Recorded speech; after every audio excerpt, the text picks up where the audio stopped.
nigga. Yeah. Come on, get on that ass real quick one time. 144, baby. They say you get on, you gon' represent. I said, of course. Soon as they crank that beat, I ride that bitch just like a horse. She about to go dumb, yeah, bitch, me whole thought. You ain't know they call me Obi-Wan. I come with the force. You gon' ride, yeah, of course. Get it lit up like a torch. You even low on this Lord, so that bitch is either or. Yeah, I know them niggas ain't cut like that. I swear I'm to our core. Wait up, let me make a call right quick. I'ma start another war. I was hurting when she left, but I don't care about any part. I need a Vaseline like my Nina Puffer bar. Took a Zach, watch the dart. Matter of fact, like a dart. Any problem, let them come. We gon' snatch they soul like Shane Sharp. Put them out of service, keep them tools like Miss Hopper. Try to hope it's way too late. I'm headed straight to the safe. Throw that one up like a trophy. I'm that nigga, ain't no debate. Told them boys we taking notes. Call them up like set the date. This shit a piece of cake. Yeah, my bitches came from Whole Foods. Told them put on that top 3. Then bring me my house shoes. Don't make excuses. These niggas ungrateful, gotta show them UPK rules. I make this like I can't lose. They said you get on, you gon' represent. I said, of course. Soon as they crank that beat, I ride that bitch just like a horse. She about to go dumb, yeah, bitch, the whole fuck. You ain't know they call me Obi-Wan. I come with the force. You gon' ride, yeah, of course. Get it lit up like a torch. You even low on this Lord, so that bitch is either or. Yeah, I know them niggas ain't cut like that. I swear I'm to our core. Yeah, I just got off the call. I'ma start another war. Spit a plate up with my niggas, get your knife and your fork. They ain't locked in with the count and when you speaking to me fart. Yeah, I just took the floor. Ain't no cowards in my campaign. They can't stop the campaign. Tell them bring the champagne. They know I'm a champion. They can see the outcome. Get them niggas bad, got them tied down and out there. You can't do with them steps, niggas been down since day one. We run up the bands, bitch like Dylan. They say you get on, you gon' represent. I said, of course. Soon as they crank that beat, I ride that bitch just like a horse. Yeah, about to go dumb, yeah, bitch, we whole thought. You ain't know they call me Obi-Wan. I come with the force. You gon' ride, yeah, of course. Get it lit up like a torch. You either low or this low, so that bitch is either or. I told you niggas, you ain't cut like that. I swear I'm to our car. And I just made it call. We gon' start another war. Yeah.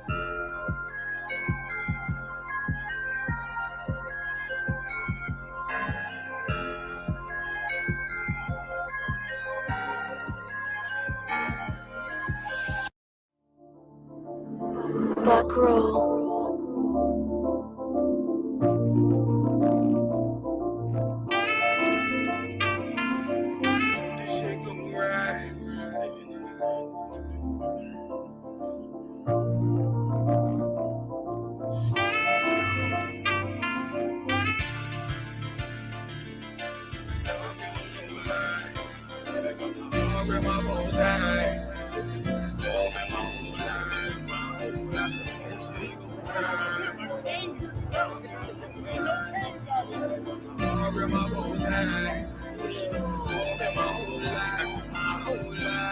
You'll never see another nigga like this. Used to have that white bitch popping on the night shift. Now I'm one westward, sharper than an ice pick. On you rappers' necks and it's feeling like some vice grips. Yeah, that's light shit. Send my bro a kite quick. Times of war, we ain't forget about you. Keep your light lit. Rappers can't see. Most of them scared to witness. Go and close your eyes. There's one right here for the trenches. Bad bitches, natural hair or extensions. Hood niggas that'll probably grip like some dentures. Brothers on them fences. 23 and 1 out. Praying that that commissary hit before it run out. Bitches on the gram, dog filter with their tongue out. Couldn't stay home because they fouled the dugout. Closed casket, burner in the low jacket. My cold cabinet, riding on these whole rappers. My hoes fabulous. Now I don't mean that derogatory, but I'm a player and there's no my women riding for me. I avoided Maury. I got 2 jets. If I can't make it through for them, then I'm useless. Sit down that roof, Chris, with a couple bosses. After the war, just to count our losses. It's not many. You see a smile on my face, but I'm not friendly. Gun on my waist, sipping white Henny. I just hope this shit go right. Living in the dark, you don't know light. Gotta got my heart with my bow tie. Waiting on the squab in my whole life. I just hope this shit go right. Living in the dark, you don't know light. Gotta got my heart with my bow tie. Living in the squab in my whole life. My whole life. It's so melodic.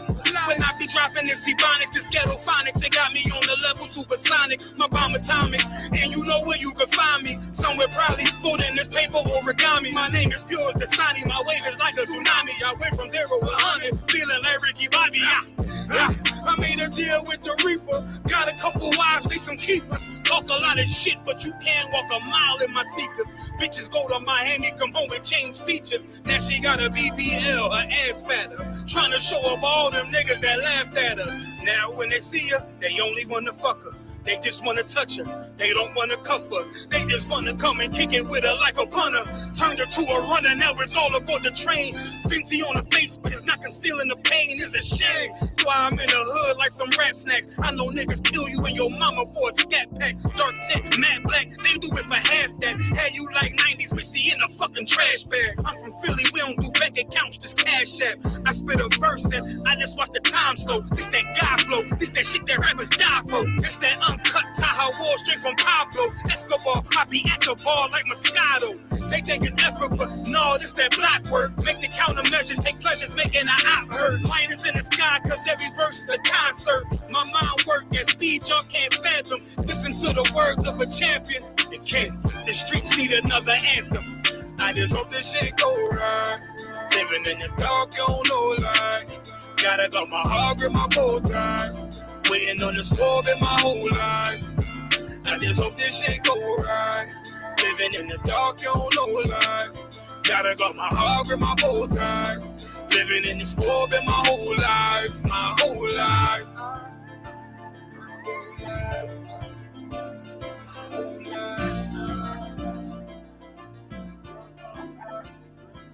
Okay.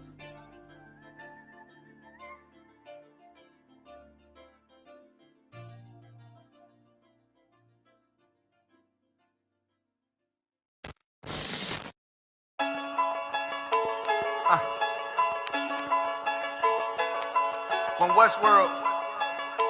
From Westworld.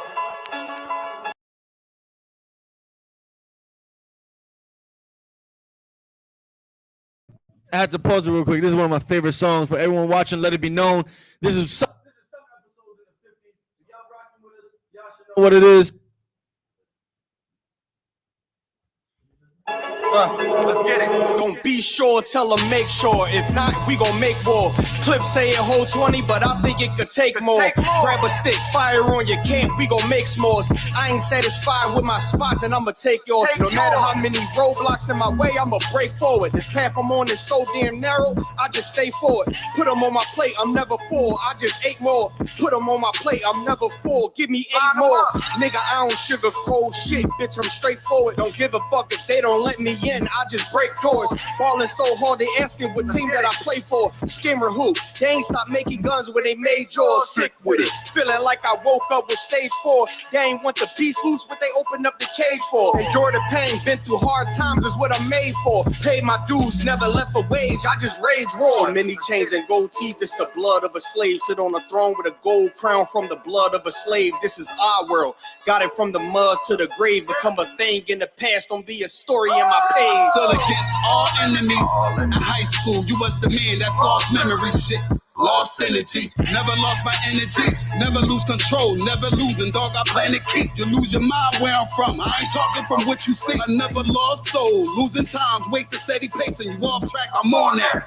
You pray to God, hoping He can save you. But the power about war, and that's a different angle. This another lost cause, and I'm just adding to the list. They not seeing me for that reason. Got a flash on the grip. Nigga, big priest. They gon' judge me by my increase. And I'ma keep stepping in these joys to the increase. Just got off the phone with Jacob, and he said it's time to shine. Certified, blue dot, put it on you, now you verified. One West world, bigger than World War III. Do not sleep, it's not cheap, and it's still top 3. So many chains and gold teeth, it's the blood of a slave. Sit on a throne with a gold crown from the blood of a slave. This is our world, got it from the mud to the grave. Become a thing in the past, don't be a story in my page. Came on boats and then chains, so when I get rich, I'ma grab a boat and 10 chains with 12 ribs from each tribe. And each rib gonna have at least 3 kids. Yeah, I'ma have the deep squad. Been rapping since knee high. Now a nigga shack size. Spit that holy fire, when you hear it, you get baptized. One West world, yeah, you niggas know the logo. And I'ma bust it down down so the haters see the glow up. Let's have a feast, let's shine on our enemies. Right in their face, let's blind all our enemies. Cause now we half, but we come from half not. Throw that cash on the ground, my nigga, let's cast lots. I started from the bottom, birthed out of mud, raised by gangsters, turned out a thug. I ain't give a fuck, burnt out I was, from hitting licks in and out and selling nicks in the drop. So many chains and gold teeth, it's the blood of a slave. Sit on a throne with a gold crown from the blood of a slave. This is our world, got it from the mud to the grave. Become a thing in the past, don't be a story in my page.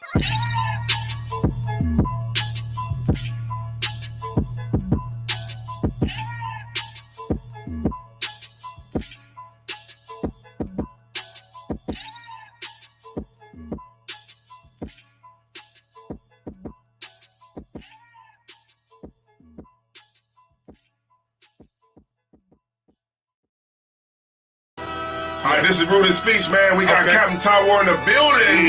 Yeah. Who's that? Yeah, so Cap, man, let us know where you from. Yeah, I appreciate y'all having me, man, on Rooted Speech, man. I break it down right quick, don't forget it. One West in my brain, one West in my heart, one West when I finish, one West when I start. Big shine, big glow. I be gone till November, let my bitch know. I'm back by the winter, bubbling like Crisco. I need my pockets all swollen like a lymph node. Talking out the side of your neck, get you a slip throat. I stay broke, don't care if I got a million. Looking down on me, I put your brains on the ceiling. Fuck kicking down the door, we bout to demo the building. Fake cats all in these groups, I wonder who ya. Shoot ya off your pulpit, hallelujah. 4-pound gun young and down like it's a cougar. On my feet, combat boots, or is it Puma? Words spreading around about me, none of it rumor. All truth, very big facts, very large caliber on very small gaps. Compact pistols, ladders, and all that. About to throw the switch in the Nina for rapid fire. Got the 5.7 equipped with the magnifier. Boom shakalaka equipped with the rim rocker. We ain't really got beat, yeah, Ramak would have been shot ya. The best rhymer, since Pac and Big Papa. Big llama, big juice, I'm Big Jamba. Quarter tank of gas, I ride like a big timer. No informer, no sweat, not inside of my conglomerate. Wreck like King Kong. No Asian pun me, no chink in armor. Remain calm throughout pain that bring drama. Stay focused on things that bring karma. Took all pressure, applied and made diamonds. Stayed true, kept shit pure, my name honored. Paid all dues and debts and kept promise. Make sure you show respect. Pay homage, I'm one West bred, one West vetted, one West pumping through my blood, don't forget it. One West in my brain, one West in my heart, one West when I'm finished, one West when I start. I said I've been one West bred, one West vetted, one West pumping through my blood, don't forget it. One West in my brain, one West in my heart, one West when I'm finished, one West when I start. I'm the hottest on the market, don't make me start it. I'ma pull up in a Spider-Man and Peter Parker. I remember days was trapping out the apartment. Now one West about put me up in a starship. About to fly the friendly skies in this bitch. Spit the truth on the corners, I lie a little bit. I'm a stand-up nigga, I die before I switch. Down, no we up, I'm cool with who I with. I'ma be war the king and stay dangerous. Hold down the biz and fam, remain blameless. Now rappers drippy with styles we made famous. First with studs and spikes in any city. Designers charge a stack for shit that can't fit me. Had friends on my coattail way before Jimmy. Funny how the general ain't even see a penny. Better show respect, get smoked like a chimney. Keep my name out your mouth, don't even think it. Send a real Smith at y'all, no Jada Pinkett. Both ball heads, my grain of up 50. Off my man to the game, that pain that stuck with me. Had to find a cheat code to the street though, cause them niggas getting fouled, shooting like a free throw. Keep spitting acid like a Mino, and the nigga be the nicest with a mean flow. Try to ride my wave, you gon' need a speedboat. I'm hot like 100 degrees in a peacoat. Scarf in the sweater, I embark every letter. It's UPK, not a part, but together. Homie, I've been one West bred, one West vetted, one West pumping through my blood, don't forget it. One West in my brain, one West in my heart, one West when I'm finished, one West when I start. One West bred, one West vetted, one West pumping through my blood, don't forget it. One West in my brain, one West in my heart, one West when I'm finished, one West.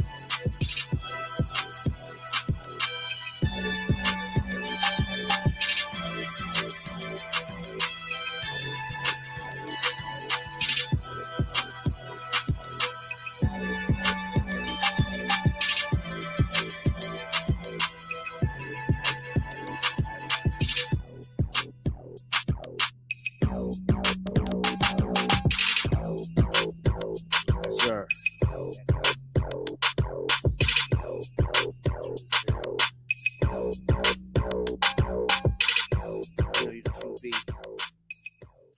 We are live. That's right. Once again, let it be known from Harlem, New York, ISUPK headquarters. Give that a hand.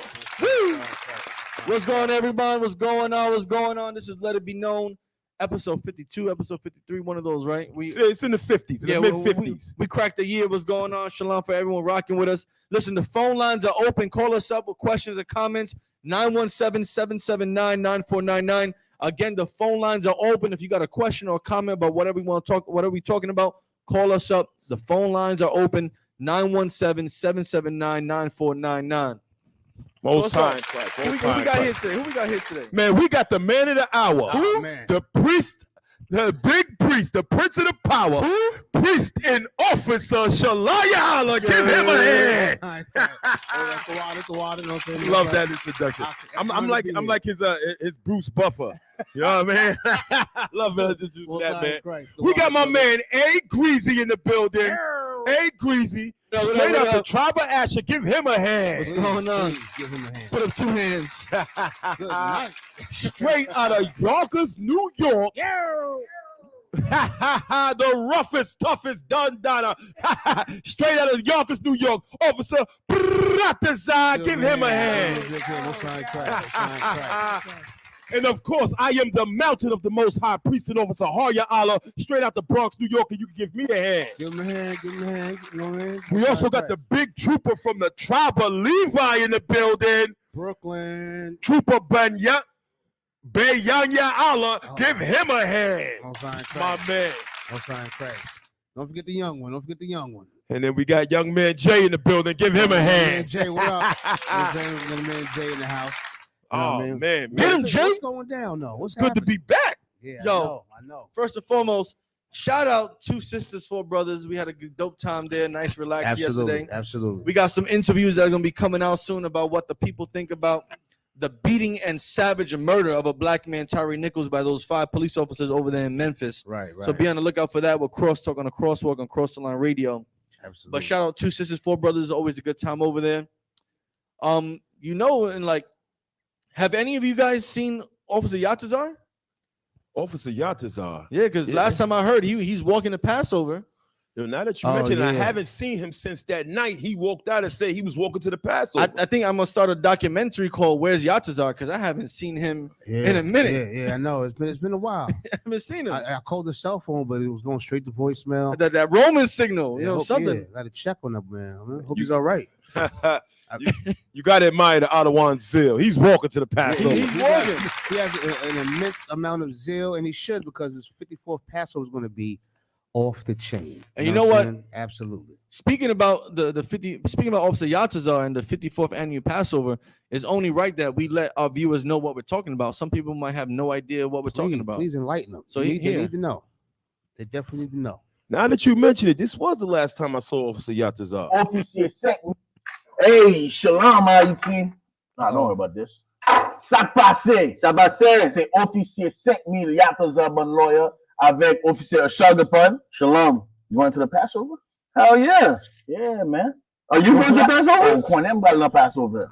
See, he spoke Creole, and I still don't know he was going to Passover. Exactly. All right. Jour passé qui à 1er avril 2023 dans Raleigh, North Carolina, tout haïtien, tout monde ou supposé dans North Carolina pour qu'à venir célébrer jour, ça nous relè en anglais Passover, en créole, jour délivrance là, jour passé dans Raleigh, North Carolina. Fuck Una building now. You gotta be in the building, man. I'm so Sugar Palm, man. What you doing? Where are you heading there? Are we walking? I'm walking, man. If we walk today, if we start today, we'll get there on time. Listen, I'm trying to be bougie. I think I might take a plane. I'll see you there. I'm out of here, man. I'm going right now. Listen, what he said is April 1st, North Carolina, Raleigh, Passover, the 54th Passover. If you're not there, I don't know what you're doing with yourself.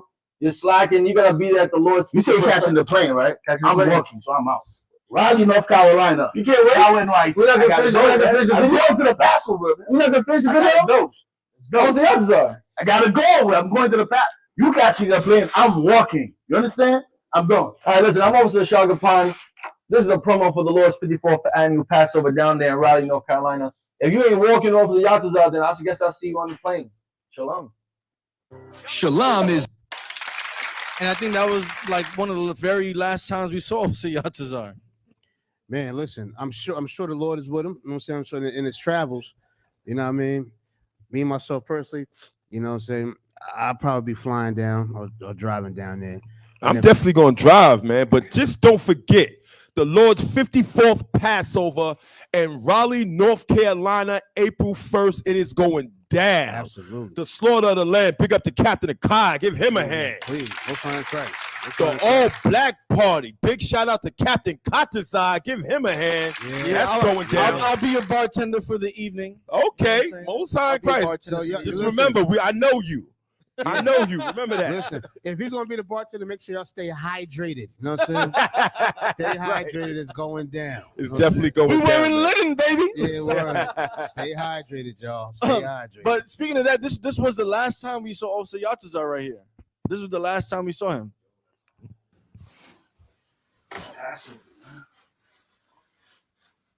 Damn. Hope the brother's all right. He's walking. What are you doing, sir? What I'm doing? You see what's going on? The Passover, April 1st, Raleigh, North Carolina. I got my Michu from Hazard Collection. I got my Kudash pick. I got my shield from Yatazar. What? What's up? 21st. I know what day it is. I know what time it is. This is why I'm leaving now, because I'm walking. If I stop today, I'm gonna get there on time. Are you serious? I'm serious. We just finished filming. That's right. Look at the generals, man. Sir, we just finished filming the promotional video like 5 minutes ago. Oh, I thought you were kidding. Oh, you acting. You was acting. You acting. I'm serious. You are actor. I see you are actor. You see these brothers? They're not acting. You know what I'm saying? We're not actors in the UPK, man. When I say I'm going to the Passover, I'm not acting. I'm going to the Passover and I'm walking. You understand? I'm going too, but I'm taking a plane. Raleigh, North Carolina, April 1st. They got the black party. They got the children's. Gotta take your sword. Yeah, you're gonna need that for the slaughter of the land. Do this, man.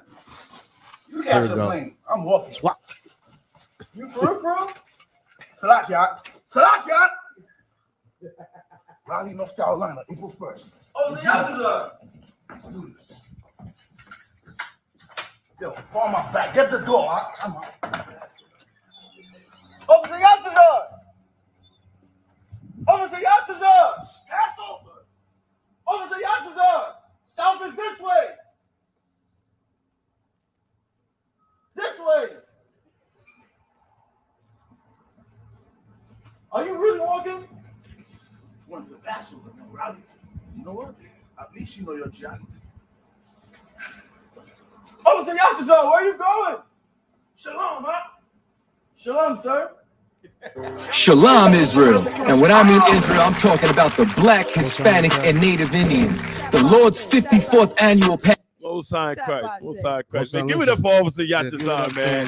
So listen, where is Yatazar? If you see Officer Yatazar, make sure you take some pictures of him. Let it update us. Yeah. He said he's walking to Raleigh, North Carolina. And you said you're driving, right, Har? Yeah, I'm driving. So if you see the brother on the side of the road, you know, I'll certainly leave a spot for him. Yeah, so offer him a ride. Yeah, you know what I'm saying? To help the brother out. You know what I'm saying? Most high in Christ. Most high in Christ. But let us know. The same way he's getting there, y'all better get there too. You know what I'm saying? Get to that 54th annual Passover, the Lord's only Passover, held by the Israelite School of Universal Practical Knowledge, hosted by Commander General Yohana. Make sure you're there. By any means necessary. As you can see. Any means necessary. As you can see. You know what I'm saying? UPK style. You know what I'm saying? So let's get into it, man. You know what I'm saying? Because there's a lot going on out here in this world, man. Yes, listen, everyone. The phone lines are open. This is like my third time telling y'all. The phone lines are open. You can call. Well, let's give them something, 917-779-9499. Hit us up. We're about to jump into this first article right here. What we got? And I think we're going to talk about the new year and all the mass shootings already. The what? The new year and all the mass shootings already. Mass shootings in America? Right here in America. Not in America. Not the in land America. of the free. The home of the brave. Right here. Really? America. Man, listen, y'all. It's going down out here. Y'all better start paying attention. These mass shootings, Look, it could be coming to a city near you, right? A town near you, a school near you, a mall near you, a church near you, a movie theater near you. I mean, you never know. You got to keep your head on the swivel and be paying attention. More importantly, you got to get close to the Most High God, man, because you never know when and where this could happen. You understand? Another mass shooting here in America, the land of the free and the home of the brave, right? Right. Man, I remember back in the 90s, man, when the school shootings started to really come out and Columbine and all of that. Right, it was such a rare thing to hear about somebody just like that used to be reserved for postal workers. Right. And that's where the term postal came from. Some crazy postal worker gonna go he and went shoot. postal. Yeah, he went postal. Yeah, Right. Nowadays, it's just a normal occurrence. Right. Absolutely. And I want to say this too. If you go to the majority of Black and Hispanic schools, they have metal detectors. You understand what I'm saying? Right. But there's no, there's no mass shootings. I mean, there's maybe some violence and some fighting going on. These schools where they're having these mass shootings at, they should have metal detectors in there. Right. You understand? It's the oppressor who needs all the metal detection that they can get. Right. You understand what I'm saying? Go ahead. If I may, sir, I think we should take it a step further. These oppressors need to be monitored 24/7. Absolutely. Who knows when this little devil is going to snap? 6-year-old shooting a teacher in the face. Absolutely. You know what I'm saying? Like, they're born astray from the womb. They need to be checked and monitored. You see a bunch of oppressors walking down the street. You, as an officer, you need to pull over and stop and frisk them. You never know if they're going to have a weapon, a nuclear missile on them. Need to be profiled. Yes. You got to profile all these blonde hair, blue-eyed, brown hair, brown-eyed, Jimmys and Hendrys, red hair, green Harrys, you know what I'm saying? Red hair, freckle. You got to stop them, check their book bag, shake that thing upside down until you find something. Right. They need stop and frisk in all the suburbs. Right. You know, that's what they need stop and frisk at. They need stop and frisk in all of our oppressors' neighborhoods. All the affluent areas, stop and frisk. Right, stop and frisk. You know where they really need stop and frisk at? In neighborhoods that are being gentrified. In Harlem, there's oppressors walking down the street. The cops need to stop them and say, "What are you doing around here? What you know, you need something? What are you doing?" You know what I'm saying? They need you lost, young man. What do you know? Why are you here at this time? You know what I'm saying? Like, what are you doing here? You know what I'm saying? It's 1 o'clock in the afternoon. Shouldn't you be downtown somewhere? Yeah, if you see the oppressor in a Black or Hispanic neighborhood, you should stop them and check them. You know, there's no Nordstroms up here. You might want to go downtown, if young man. If we're driving through their neighborhood, if we're driving or walking through the neighborhood, you know what I'm saying? We're going to get shot down or pulled over or beat up or whatever the case may be. So what I'm saying is fair is fair, and I'm into justice as well. So it should be equally distributed. You know this may be Fifth Avenue, but this is not Saks Fifth Ave. You got to go that way. Absolutely. You know what I'm saying? Go the other way. Go that way. Absolutely. Right. You know and as Blacks and Hispanics, we need to be more diligent when we see them in our neighborhoods. Absolutely. Every time you see your oppressor in your neighborhood, it is a threat. Grab your purse. Grab your purse. Cross the street. Right. Go up against the wall. They're dangerous. Like we always say, when you see a oppressor in your neighborhood, there's no difference between seeing a bear walking down the street. Grab your children, a tiger, or hold your husband safe. Hold your husband or something. Yeah, this is like the wild jungle. When you see them, they're worse than that. They're worse than boa constrictors and pythons and anacondas. Whatever can squeeze the life out of you, they're worse than that. Your phone out and record on alert at all times. Record You should be on alert at all times. And we're going to see more of these incidents as this kingdom falls. Absolutely. You see, as Blacks and Hispanics, we are accustomed to not having much. Right. We are accustomed to living in the projects. We are accustomed to making ends meet and living check to check. That's right. But your oppressor and these heathens, this so-called Japanese man or this Asian man whose family comes from influence, you know, this oppressor whose family has always had, the moment he loses a dime, he loses his mind. Right. And when he loses his mind, he is ready to take it out on all society. He's ready to shoot up anything he could possibly shoot up. Right. So the more we see this kingdom fall, the more of these mass shootings we're going to see. Absolutely. Go ahead. Like that video of that I don't know if y'all remember that video of that gay guy with the long hair and then someone broke into his house. He's like, hide your wives, hide your kids. You got to hide your wives, hide your kids, hide yourself when you see these oppressors in your neighborhood. Absolutely. You know what I'm saying? It's a danger. How do we know this? History says so. You understand? History says so. It's not nothing, we're just making up and we're just saying that. History says so. You understand what I'm saying? Damn Absolute right. history says so. And guess what? If you act like the oppressor, like them 5 brothers out there in Memphis that killed their other brothers, if you act like the oppressor, you understand, you stand too close to the oppressor and you start making moves, making decisions like the oppressor, you're just as dangerous and disgusting as well. Damn right. You understand? Go Damn ahead. right. Give that a If hand. you wanna be a snake, you're gonna end up being a snake. Absolutely. You know what I'm saying? Absolutely. Let's get into these mass shootings. Let's Come. talk about it a little bit. Let's get it. All right, so I'm sorry, he's a little scary looking for all the viewers at home. Wait, Make hold sure on. Is that not an Asian guy, is it? Is that an Asian guy? God. And he did a mass shooting? Yeah. Hold on, because one thing I want to say real quick, I heard China Max say he be helping black people out a lot. What about this? Right. I didn't hear him talk about. I didn't hear China Mac. If you're listening, Where were I you? didn't hear you talk about this. Where were you? I didn't hear what's going on here. China Right. Mac. What's going on? Because we don't understand the Asian struggle. China Mac. China Mac said he buzzed guns. This Asian Mac said he obviously bust guns. No. We can't take away from the sacrifice that they make to America. They built the China railroads. Mac, I want you protesting this, China Mac. Damn right. Because you're protesting again with all this black stuff and then you gave out coats when the fire came and all this other stuff he was talking about. I want to see if you protest against your people for this right here. Let's talk about this man is ruining the reputation of y'all building the railroads. Damn right. You know what I'm saying? Damn right. Yeah, and he killed 11 people, if I'm not mistaken. 11? Let's China get into Mac. this. 11 people? 11 people. 11 people. Right. Go ahead. Let's see what China Mac. Let's see what his uncle got to talk. Let's see what his uncle did. This is China Mac's uncle, right?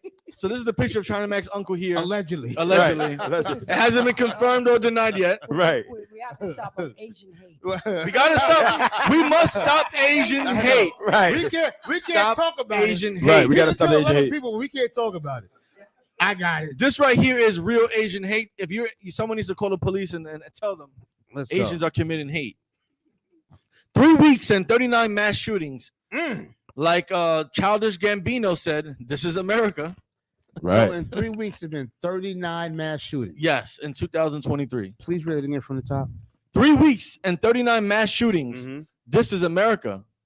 And I think this is a video of China Mac's uncle, allegedly. Here we go.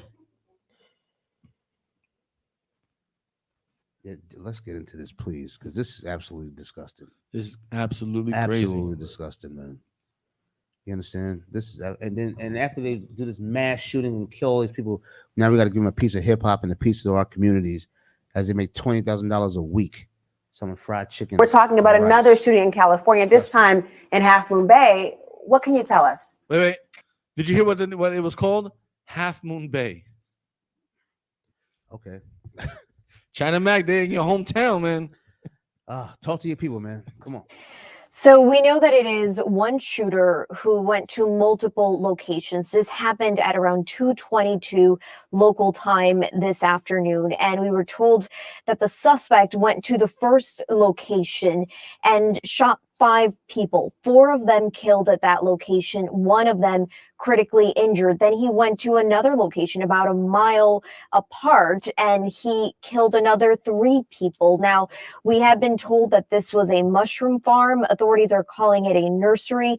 In general, it is an agricultural area, and police had not made an arrest until about 4:30 in the afternoon. That's when this suspect was spotted at the sheriff's substation. Now, we know that it was a plainclothes officer who saw this suspect, who saw the car that they were looking for. And I was speaking to my colleague, Josh Campbell, who pointed out this was not the massive SWAT team operation that we saw in Southern California. This was an officer who you see there. Stop. Wait a second. Stop. Let me ask you a question. You think what I'm thinking? Let me ask you, just please. Let me ask you. Matter of fact, go ahead, brother. You go ahead. Did they kill him? That was my. I wanted to know if he got apprehended peacefully. Right. Did he get apprehended peacefully? I think so. Salakia, sir. They didn't want to, you know what I'm saying? They didn't want to like show Asian hate. Right. So they showed Asian patients. They show Asian patients. They showed plenty of patience to Wow. this. You want to see it again? That crime bill really helped out. And notice what they said. They said that this 72-year-old Asian man. How old was he? 72-year-old Asian man. China Mac got his grandpa out here committing murders. Right? Damn. Allegedly. Don't say that's his grandfather. Stop. That's his great uncle. Come on. Get it right. Alleged Allegedly. Go ahead, Har. He went to 3 different locations. 3 different locations. He was mobile. He was moving. He was on the move. Good. You know, as black men, we get stopped trying to make it to one location safely. You know, we get stopped trying to make it to our home safely. Get some milk. Trying to get some milk. That brother that those disgusting cops killed and beat up and murdered out in Memphis, Tennessee, he was 2 houses away from his own house. He couldn't get down the block to his house without getting murdered. But this 72-year-old Chinese man was able to shoot up one location, leave, go to another location, shoot more people, leave, and then go to a third location. Because in the minds of our oppressor, a 72-year-old Chinese man is not a threat. Even though he killed 11 people. He killed 11 people. Let's peacefully lay him on the ground and apprehend him in a humane manner. Right. Because he's still not a threat. I don't like what none of you guys are saying because that's all Asian hate. That's Asian hate. That's Asian hate. That's Asian What hate. you're saying is Asian hate, and we got to stop Asian hate. Yeah, we definitely got to stop Asian hate. I want to say this. Look, we don't condone any murdering, any killing of any sort. You understand? But when we see this Asian man get apprehended peacefully, you have no choice but to think about Tamir Rice. You understand? You have no choice but to think about Mike Brown, Freddie Gray. You have no choice but to think about the brothers and sisters that we lost over the years from all the police killing them and the violence that they died by and how, just been slaughtered and just hunted down these streets, like the scriptures say. This is when you see this man who killed 11 people get peacefully apprehended, that's black hate. That's brown hate. That's Israelite hate. That's hate for us. Because that shows that's a blatant. I'm not wanting this man to get killed or nothing like that. I'm not wanting that. What I'm saying is I don't want my people killed. You understand? I want my people peacefully apprehended as well. Right. You understand? After they kill 11 people, which they're not doing. You understand? But after they shoot Pookie one time, you understand what I'm saying? I want them to be peacefully apprehended for walking across the street or walking down the street late at night or whatever the case may be. I want them peacefully apprehended for taking your feet and kicking in their door for a warrant at the wrong address. I want them peacefully apprehended. You understand what I'm saying? What's her name? Breonna Taylor? Was that her name? She should still be alive. She should have been peacefully illegal apprehended. warrant too, by the way. Excuse me again? Illegal warrant too. Exactly. That was an illegal warrant. You understand? They should have been peacefully apprehended. There's no reason why George Floyd shouldn't be peacefully apprehended. The same way that this Asian man who killed 11 people, and then they want to talk about George Floyd being on drugs and being this and being that, and he's a porn star and this, that, and the other. Right. He didn't kill 11 people. He didn't go to 3 locations and kill 11 people. Tamir Rice playing with a little toy gun. Yeah, and he was a child. A child playing in the playground with a toy gun. You understand what I'm saying? This is the society that we live in. Black folks, we don't have time to hate each other right now. We do not have the time to be hating each other. Do you see this Asian man get peacefully apprehended? He killed 11 people. Right. Want to see it again? Right. Not really, but we can watch it though. Colleague Josh Campbell, who pointed out this was not the massive SWAT team operation that we saw in Southern California. This was an officer who you see there wearing a tie and taking this man down and arresting him. And Josh Campbell also pointing out that they did not seek cover. They were not hiding behind cars. Instead, they thought that this was an arrest that was safe enough to make at the moment. We know that he was taken into custody. Wait, sister? Did you hear that? She said it was safe enough to make at the moment. It's never safe. Go ahead, Paratazar. Salaki, so they said this wasn't the mass, you know what I'm saying? The mass like when they call the different police stations, you know what I'm saying? And showing like they were showing like a like a peaceful You know what I'm saying? It was a peaceful. They didn't have to hide behind cars. Right. They didn't have to, even though they know he murdered all these people. Right. Even though they know that he murdered all these, they know that he's a murderer. You know what I'm saying? But they wasn't thinking about their lives or anything like that. No, not at all. But when it not comes to all. blacks and Hispanics and the American Indians, they are suited and booted. Right. You know what I'm saying? They're suited and booted on a forced warrant. Right. And listen, I'm sorry, brother, if I may. And I would like for China Mac, who was talking about how black folks go to strip clubs and blow their money, and how he was an advocate for black things.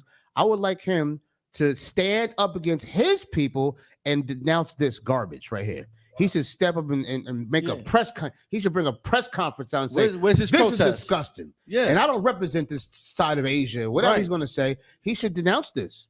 He should denounce this garbage right here because he was so proud. He's not to make it about him, but he said I've never been to China. I don't speak Mandarin. I can't even go to China. I can't But relate he has to the so culture. much pride in this country that his name is China Mac. Right. How come his name ain't Brooklyn Mac? Right.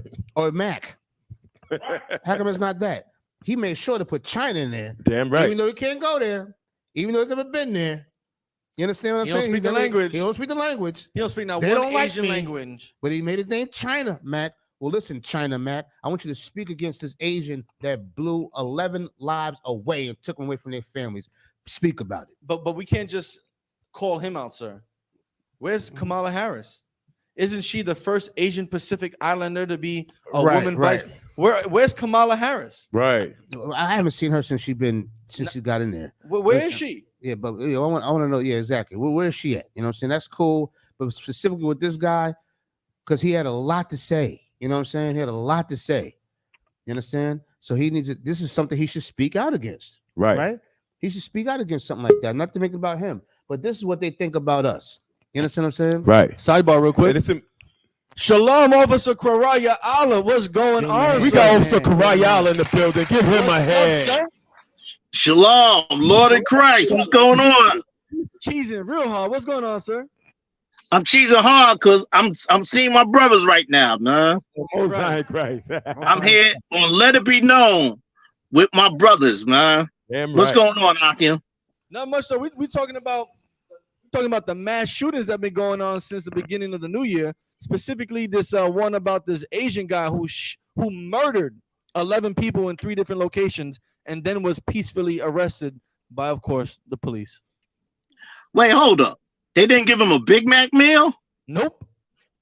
Good night. No, they so racist. God damn. Esau's so racist. They didn't give him a Big Mac meal. They stop Asian hate. You know what I'm saying? Right. Good night. They got him down to the precinct as safely and smoothly as they could get him down there. They didn't hit a bump in the road. They also getting him down there. I was told that they went and got him a number 2, you know, with fried rice and No, they didn't. No, they don't eat that. They don't eat that. They don't eat that. They don't eat that. They don't eat none of that. You know Oh yeah, the fried dog. Absolutely. But this is an absolute shame, you know what I'm saying, to watch a person, any person, you know what I'm saying, kill 11 people, be peacefully apprehended, you know what I'm saying? This is something that goes on, you know what I'm saying? And look, and it's a sad thing to have mass shootings going on, you know what I'm saying? But as the title said, how many was it, Shar? 39 mass shootings since January. Since January. What is this? This is February 5th. February 5th. Since January, yeah, which has been a month since the new year, there's been 39 mass shootings. Right. You understand what I'm saying? How many days have it been so far in this new year? What is this? 30 what? It's got to be 30 something.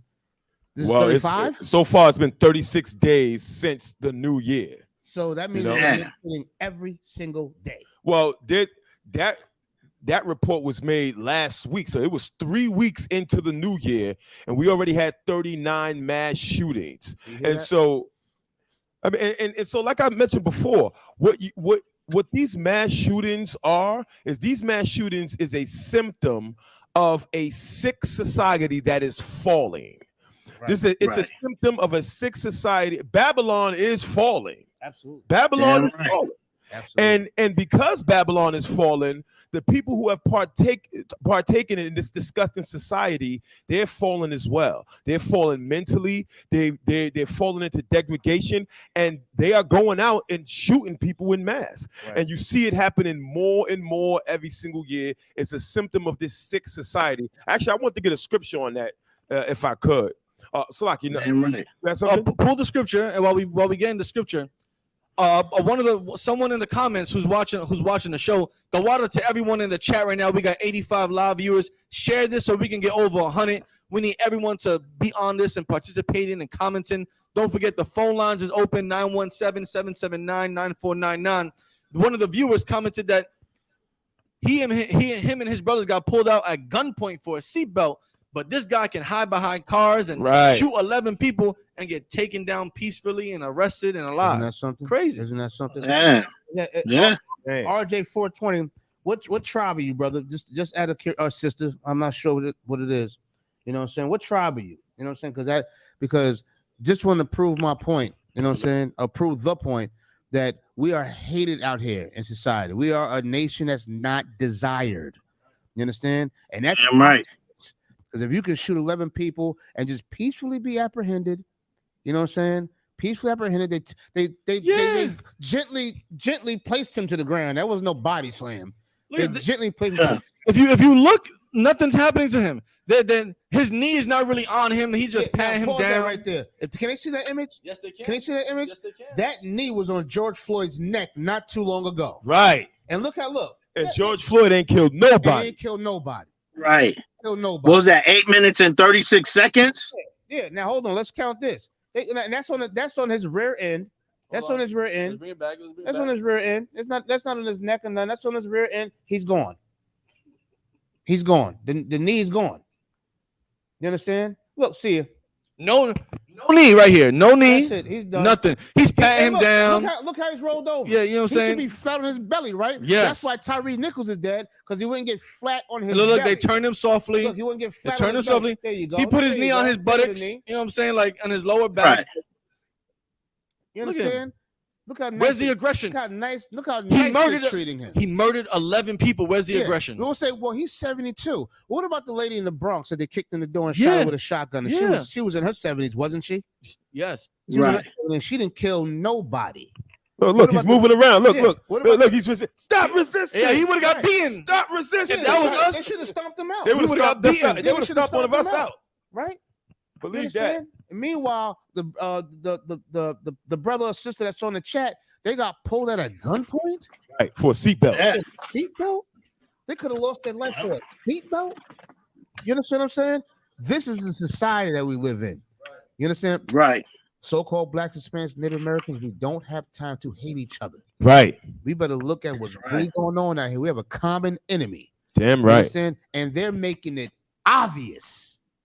They're putting it smack dab dead in your face and letting you know I am your enemy. You Right. understand what I'm saying? Right. And Officer Yawala sent me a link. Kamala Harris put some flowers down and said we got to have more gun regulations. Well, she's Right. busy. She's busy. And if I may understand, there's two that we have to realize and distinguish what's a crime and what when war is being waged on us. Now, when it's our own people, like what happened to Tyree Nichols, Okay. that was a crime committed. Of course. Because it was his own. That was blatant. Understand, when it's somebody of another nation, that's war being waged on our people. And that's what we have to, Black, Hispanic, and Native Indians have to really come to grips with. That when it's somebody of another nation killing one of our own, that's war being waged on us. And a lot of us don't really comprehend that. They just think, oh, it's just, brutality, blah, blah, blah. That's war being waged on us. Every time a heathen kills one of our people, Black, Hispanic, or Native Indian, that's war being waged on us. Absolutely. Right. Absolutely. I just want to bring that out. And RJ 420 said he's a Judite from Gary, Indiana. Most High in Christ. Make sure you hit Most High in the Christ. class. Yeah, big up Gary, Indiana, man. Yeah. Hit up Captain Kaposh out there in Indiana. I believe Damn right. I will out in Chicago. I think he's over Gary, Indiana. Okay, hit up. Listen, Captain Marquardt over in the Midwest. Get with the school out there. Yeah, definitely. Big up Gary. Damn right. A hardcore place to grow up in, man. Hardcore place to grow up in. I never heard many stories about Gary, Indiana, man. Right. And congratulations for surviving in the slums, brother. But listen, we about to read the scripture right now. But for everyone that wants to comment, call us up. The phone lines are open. 917-779-9499. I see y'all commenting in the chat room. Yeah, but call us up. Let's get some interaction going. For the brother from Gary, Indiana, why don't you call up and tell us your experience about that seatbelt, man? We would love to hear that, man. And the people would love to hear your story about how you got pulled over at gunpoint for a seatbelt, man. Call in and let us know about it, man. The world needs to know about that because that's disgusting. You understand? Right. It's disgusting. Right. And we empathize and sympathize with your situation, man. Salaki. Damn right. About right now is that in the first 3 weeks of January, there has been 39 mass shootings. It was from 2 weeks ago. We're in like the 5th to 6th week of the new year. Right. But just 3 weeks into this new year, there's been 39 mass shootings. What Blacks, Hispanics, and Native American Indians need to realize is that we are witnessing the fall of America. This is something that's been prophesied by the priest and prophets in the ISUPK since 1969. We are witnessing the fall of this nation. The fall of Rome all over again. The fall of Rome all over again. And you better be prepared for that.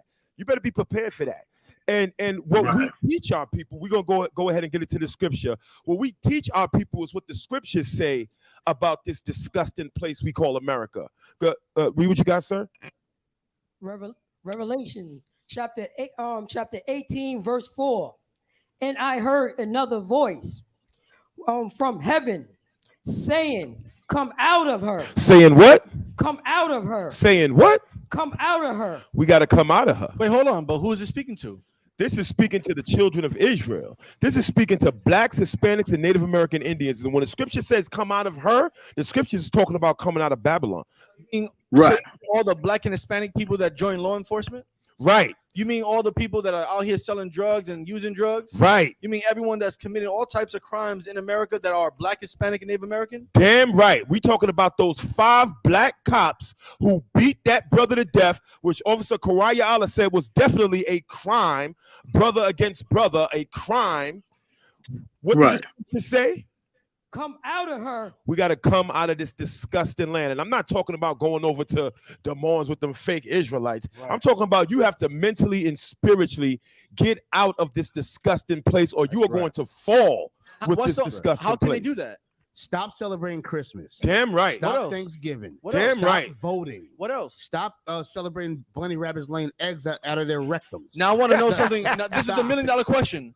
Where can they go to do that? You already know. The Israelite School of Universal Practical Knowledge under Drop some bombs on that. Damn right. Damn right. We know this already. You understand? We know this. They don't know. They don't know. We know this already. We want y'all to know that. And guess what? Y'all know it too. You're just too scared to come out of the society. That's all. You know it already. And Salaki, and just throw it out there too. Stop gang banging too. Damn right. Yeah, the gang. Listen, I have a disdain for gangbangers and drug dealers.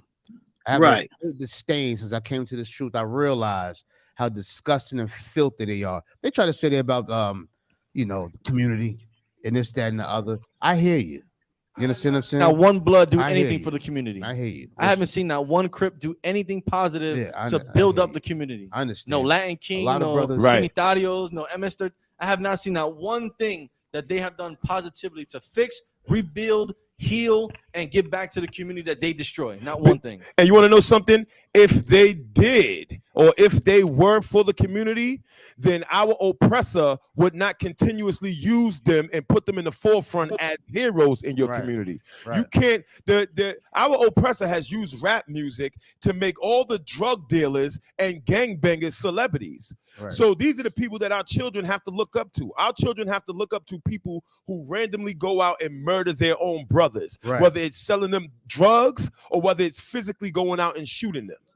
That's not just murder. How about taking advantage of them? Right. How about locking them up to the bed and taking their social security check and not wiping their behind and not feeding them until they shrivel and melt into the couch? Right. That's murder.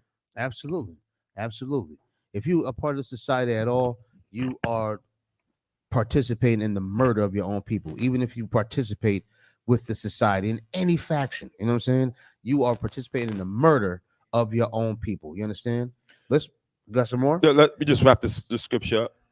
It says, come out of her, my people, that ye be not partakers of her sins. The drug dealers be not what?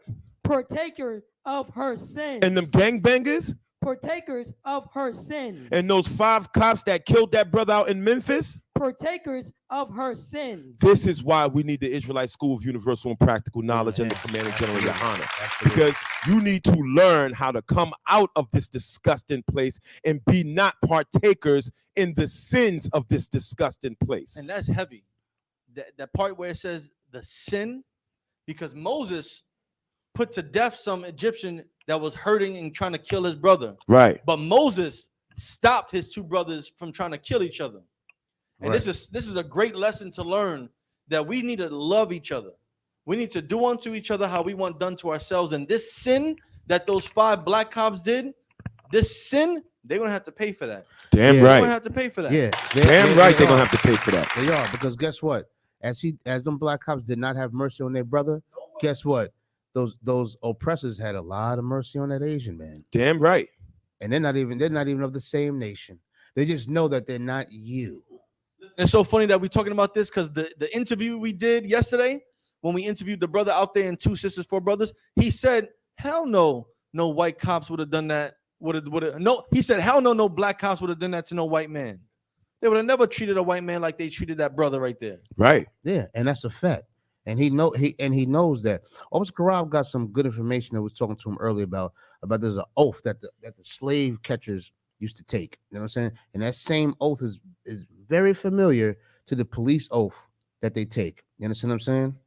Very close. You know what I'm saying? Very close to that. We'll get into that another time. Well, listen, we're gonna move on to another topic, man. John. I mean, are you good with that? No. Unless people want to call up. Yeah, call. Look, you're always free to call in. The phone lines are open. Whether we pass the topic or not, you can always call back in. We can always go back and reiterate and speak about it to the brother that got pulled out the car at gunpoint for the seatbelt. Please, man, call in. Call in and tell your story. 917-779-9499. Call us up. We would love to hear Talk it. about it. Let it be known. Yeah, let it be known. Let it be known. Somebody could, grow to the story, relate to the story, you know what I'm saying, benefit from hearing this story. Exactly. You understand what I'm Damn saying? right. It definitely needs to be known. You know what I'm saying? Let it be known, y'all. And this is definitely the place where you need to call. Salakia, so you had something? No, I got a little bit more on that scripture that you want. Let's get it. All right. Let me see. That ye be not partakers of her sin, and that ye receive not of her plagues. Damn right. That's right. Give that a hand. And basically what that means is, if you want to partake in America's sin, then you're gonna get her plagues. Then you're gonna get what's coming to you. Then you understand what I'm saying? You're gonna get all of it, right? And you're gonna fall with this disgusting empire. You're gonna fall with this nation, right? And when you hear that in the first 3 weeks of the year there has been 39 separate mass shootings, think about that for a minute. Let that sink in. Yeah. That's means more than a month. Almost 40 different times, 40 separate people went out on 40 separate missions within 3 weeks to randomly shoot up a place. It hasn't been 40 days murder. in the year yet. To murder people. To murder people. And it hasn't been 40 days in the year yet. Mass shootings is not just, you shoot someone on the block. Mass shooting, if not mistaken, is 4 or more people. Right. Yes. 4 or more people that each 40 people have killed 4 or more people. Yeah. Let's do 40 times 4. Yeah. That's what, 160 people that are dead? And or shot. Let me tell you that. With that, listen to that statistic, right? You know what's going to happen? They're going to distract us with, I'm a hot girl, sitting in Right. No, they're not. Not just that. All that the eggs went back. Eggs are still going up. Yeah. Right. Yeah. They're going to a carton of eggs is like now $30 now. They're going to see eggs. They're not paying that no attention. They're not talking about that. No. You got to be nigga free. What the fuck with music Right. and all this other garbage. You know what I'm saying? That's what they're going to distract us with, and bang bang boogie and all this other whatever garbage they got going on out there. That's what they're going to distract us with. Right. If it's up, it's up. New weed and all this other stuff. That's what they're going to distract us with. Meanwhile, there's almost 40 mass shootings since January, right? And there's not 40 days in this new year yet. Well, right. So if it's up, then it's up, then it's stuck. Damn right. Go ahead. Slack, if I may, what you're saying so hard, body one West, but I want to pull a scripture.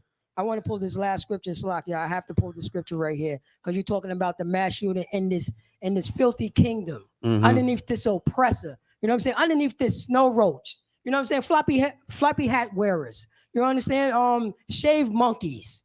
You know what I mean? We underneath this oppressor. But let me get this. I'm about to get the scripture. Proverbs chapter 29, verse 2. If anybody can pull it. Can you get that, Barbara and Kishar? Proverbs chapter 29, verse 2.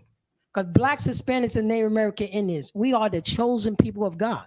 We are a righteous nation. You know what I'm saying? All these mass shootings, you know what I'm saying? Underneath our watch, this won't happen. And you know what I'm saying? Because we follow the Lord's statute commandments. We follow the Most High God. This is for blacks, Hispanics, and Native American Indians. Damn right. If you have that. We got Proverbs chapter 29, verse 2.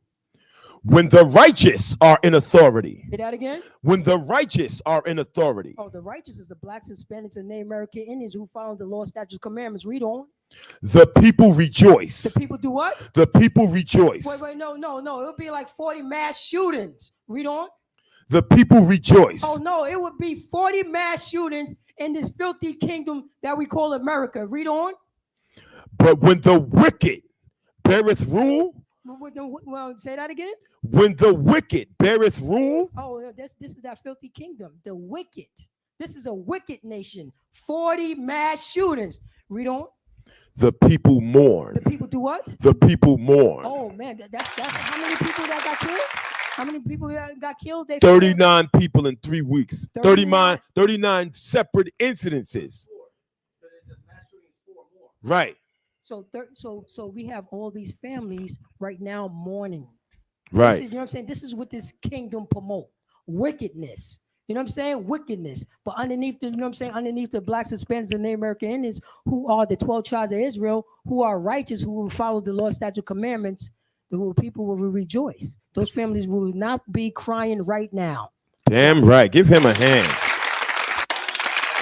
Damn right. You're absolutely right. You know what I'm saying? And look, that's what it's going to take. The righteous have to be in control. You understand? And if people want the righteous to be in control, you should support Commander General Yohana. Man. That's right. Right. Absolutely. And all his efforts. And all his efforts. Pay your tithes. You know what I'm saying? Make donations. Put your best foot forward. Have some zeal. And really let's take this nation back and this world back because it's all ours. We own it. And you want to know, it's not just the mass shootings also, but look at the signs of the time. The doomsday clock was put up closer to midnight. You know, if you don't know what the doomsday clock is, I don't want to get all into it, but you can research it online. That means that this world is becoming closer and closer to nuclear destruction, to thermonuclear warfare. Also, the United States hit their debt ceiling again, and now they're scrambling to see if they can get more debt.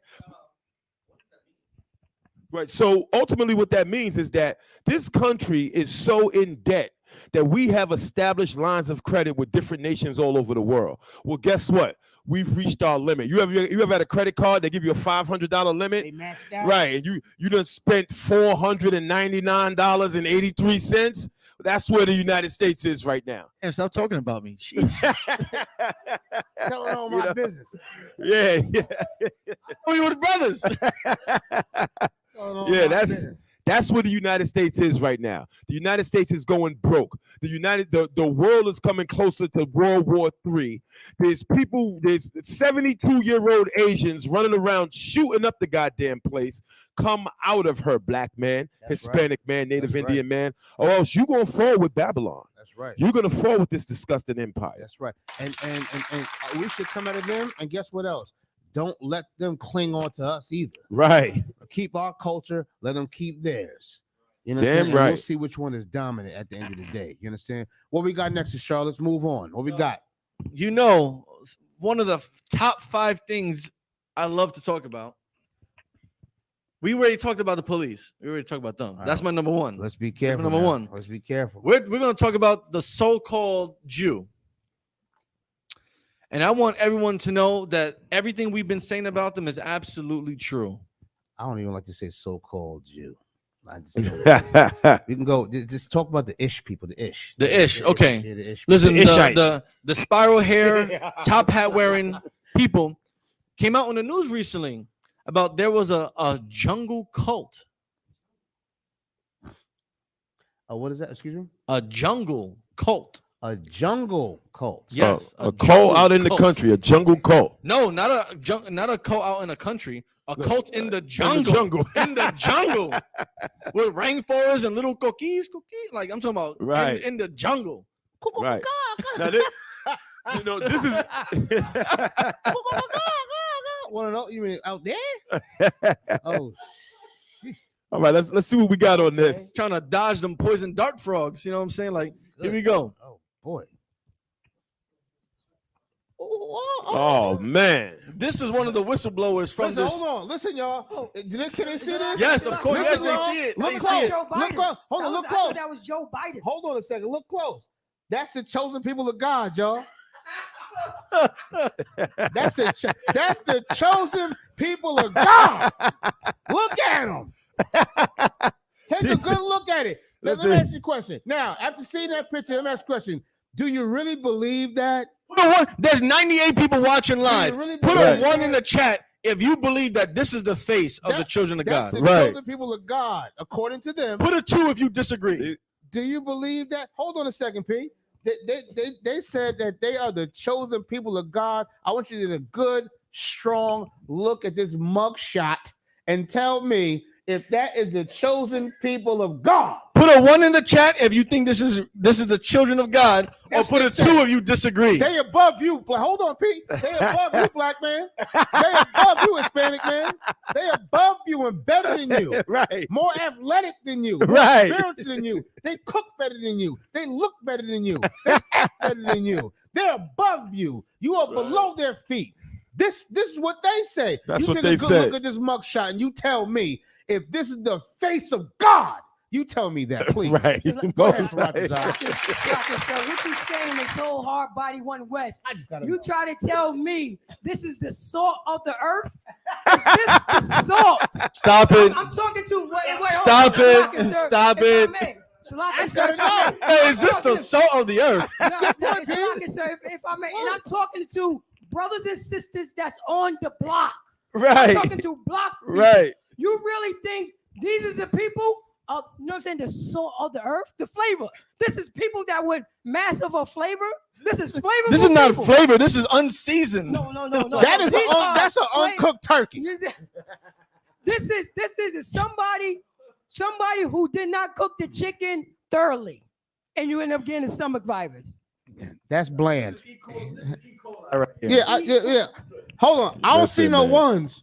Ones. No. Ain't no ones in there. We need ones in the chat. All We need ones in the chat. all the ones call up. We gotta talk. We gotta talk. We gotta understand why you think these are the children of God. Right. Are you getting the good? I want y'all to screenshot that and you keep that. Right. You keep that in your phone to remind you who the chosen people of God really are. Damn right. Officer Kashaka Ward, the chef in Jersey, he said he looked like bland seasoning. There you go. Like Right. bland season. That is You not the understand? salt of the earth. If I may. If you've never seen an athletic Mexican, then you should probably look at some of those Mexican boxers that be boxing the hell out. Ryan Garcia. What? You never- Do you watch Yeah. soccer? Do you watch soccer? Salaman, watch soccer? call in Salaman. Do you watch boxing? Come on, Obviously man. not. Come on, Salaman. That's Salaman right there on the picture right there. That's Salaman. we only joking. We joking. We don't know if Salaman's a brother or It's all not. jokes. We're just having a good time up here, man. Stop it, man. But let's get into it. You want to say something? Go ahead, Pete. I still want to see some ones if you think this is the salt of the earth. Salaman, put a 1 in the know chat if you're Ethiopian. Put a 1 in the chat if you're a Hamite, Salaman, and then call in. Yeah. 917-779-9499. You got white boxers, you absolutely do, but they're not dominant. They're not dominant. Besides Rocky Marciano, how many white heavyweight champions have there been? How many white featherweight champions? How many? You tell me that. We got white boxers, but who's dominant? Always Hispanic or Judites. Hold on, let me finish. You know what I'm saying? Tell me, who's dominant? Domination is what counts. Being on top is what counts, not participation. You understand? So you just tell me. When it comes to soccer, when it comes to boxing and things of that nature, baseball, football, you tell me basketball, who's dominant, not who participates. Go ahead, P. Salakia, sir. There is no black hope in boxing. It's always white hope. Right. It's always the great white hope in boxing. There's no black hope. Exactly. There's no Hispanic hope. You know what I'm saying? Mm-hmm. Dominate. Because we dominate that field. Salakia, sir. There you go. You know what I'm saying? And Listen. And nobody's rushing to these people restaurant. Right. What restaurant? Who will go in there? They don't. Anyway, look. Let's push forward. Let's keep push going. forward with the article. Let's read about Salamans and Hamite. You know, let's read about this. But Salam Alama, we'll get back to you later. Right. But this Come is on the with face of Yisrael Amir, right? Who was forced to marry another teen when they were both 16 and threatened with punishment if they refused. Let's read some more about this. Oh, boy. The title of this article is called Former Victim Who Escaped Jungle Pedophile Cult. You don't say. Go ahead. Jungle Pedophile Cult shares details of monstrous abuse. And was that the mugshot we just saw? That's him. That's the one that escaped. He escaped. He escaped. Oh, he got up out of there. It says a former member of, guess what? Of an extreme Jewish jungle cult that has been accused of child sex abuse. Did you say that bad word? The number's about to drop now. Wait, you sure? Say J-ish. Are we good? Can someone check the door? Watch don't out say now. that. Watch out now. You ask good. Anyway, are we still online? Did they boom the room? Are we still online? Mike, check 1 2. You still out there, y'all? I'm only kidding. I'm only joking. But a former member of an extreme Jewish jungle cult has been accused of child sex abuse. Has spoken of its warped teachings, including plans for mass slaughter should outside authorities intervene. Circumcision was on tap. Yisrael Amir, now 22, was a member of Lev Tahor, or Pure Heart, which claims to follow a fundamentalist version of Judaism and forces women to cover their bodies from head to toe and carries out teen marriages. But former members and Israeli courts say it's nothing more than a dangerous cult. The group settled in Guatemala in 2013 after being accused of systematic and widespread abuse of children in Canada. Yisrael and his wife were both 16 when they tied the knot, despite the legal age for marriage being 18 in the Central American country. His sister was one of a number of children married off when they were barely a teenager, Yisrael said. Here's a picture of all these white Jewish women having to cover from head to toe. It says that the Lev Tahor court, women and girls are forced to wear an all-covering black garment from the age of 3. The 22-year-old who now lives in Tel Aviv with his aunt told BBC, "My sister was 13 and they forced her to marry a 19-year-old. She was crying. She cried so much they punished her by banning her from speaking for a year. She could not say a word, not ask for food, not ask for the toilet, nothing." This is Yisrael Amir now. Still looking a little, fruity. Right. The cruel punishment left the youngster unable to speak properly after her 12 months penance of silence, Yisrael says. He said it was just one of the catalog of methods the cult's cruel leader used to brutalize and molest his followers, including forcing the children to thank the adults who beat them for minor transgressions. Here's an example of this is a belongings of Lev Tahor Jewish sect inside a house they rented inside Chipa State, Mexico. Look how they living over there. These Jewish people. This is how they have us living in Mexico, right, in Guatemala, and Honduras. But this is the so-called children of God treating each other like this. Right. Black, and if I may, and what you're saying is so hard body one West. You know what I'm saying? Our Mexican brothers and sisters, they should have left them at the border. They should have left them at the border and not let them in. But we have been so destroyed. Our people think that these people are the chosen people of God. Come on.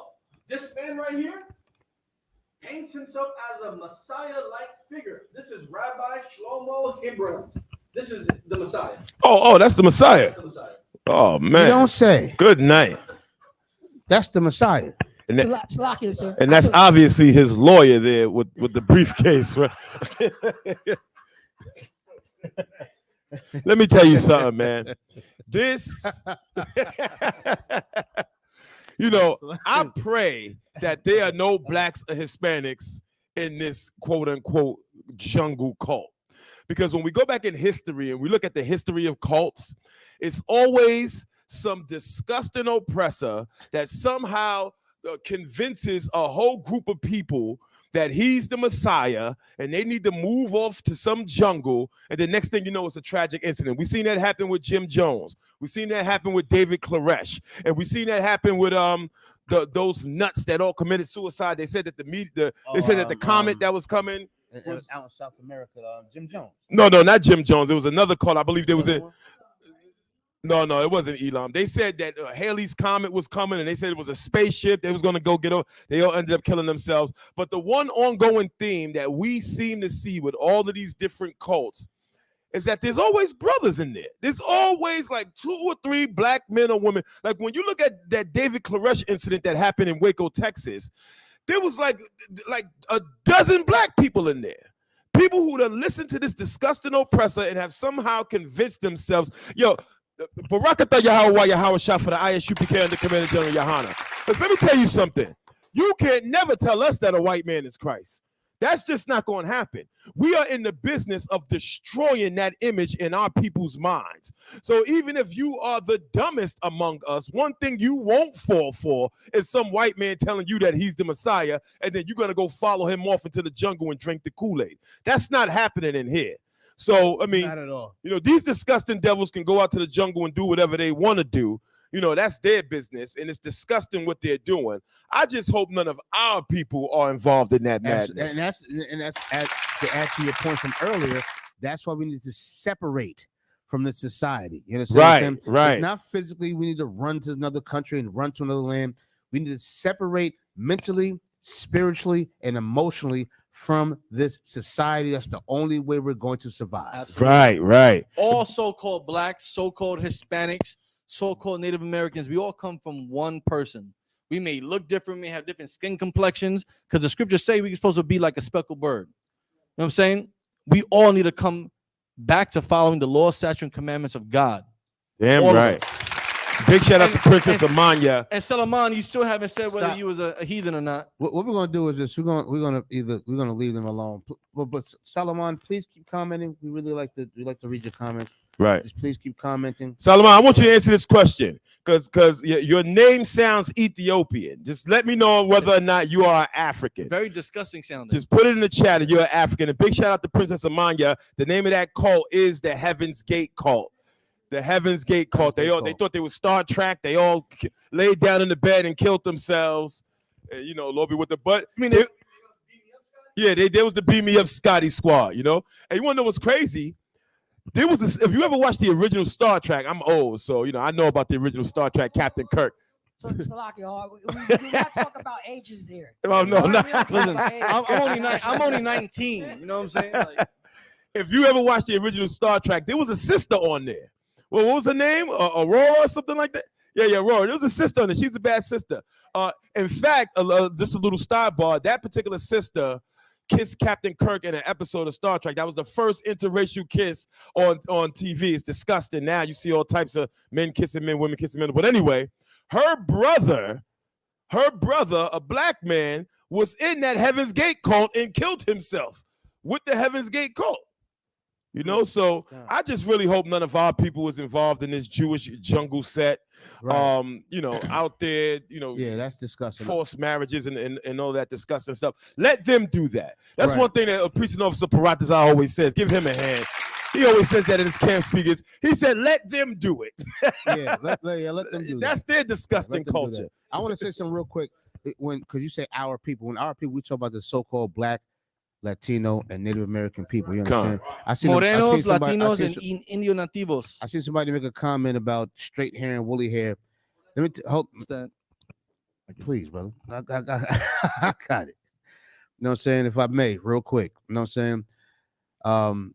In regards to straight hair, woolly hair, and you can't show no other scripture that describes anybody else with woolly hair besides Christ. You understand what I'm saying? So you keep going on this hair thing. You know what I'm saying? This hair is what kind of hair does Paul have? Right. What kind of hair does Peter have? What does it say? What that in kind the of Bible? hair does What kind of hair does Nehemiah have? Right. Jeremiah have? Ezekiel. What kind of hair do they? What kind of hair do they Abraham. have? Man, Right. Can I go, bro? Good night. Jesus Christ. You know what I'm saying? What kind of hair do they have? I just want to know. If Solomon can point that out, what kind of hair do they have? Because Christ has woolly hair, we know that. Right. But what hair does everybody else have? You know what I'm saying? What hair do they have besides Christ having woolly hair? Please show me someone else in the scripture that has woolly hair. We don't go by hair textures or skin complexion. We don't go by that.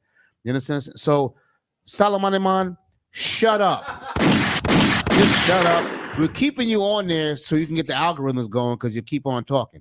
Solomon, I believe that you're a disgusting Hamite, and you know we specialize in dispatching a Hamite. So the phone lines are open. By all means, go out to your mud hut and call in. Yeah. Call in. Go Please, get a Solomon. go get a The phone calling lines are card. open. Yeah, call in. Go get a calling card and dial 917-779-9499. Do us all a favor. We want to hear your voice. Call us up. All right.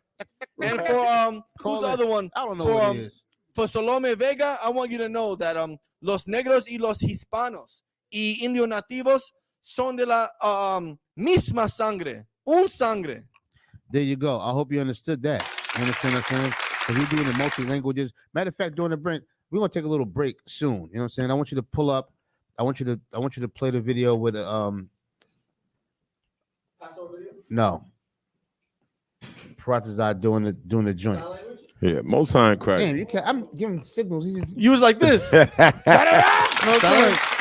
on it, sir. I'm right here with you. I'm like this. Are you I'm like, really? I know But it's Slakia, if I could, gang sign, it's sign language.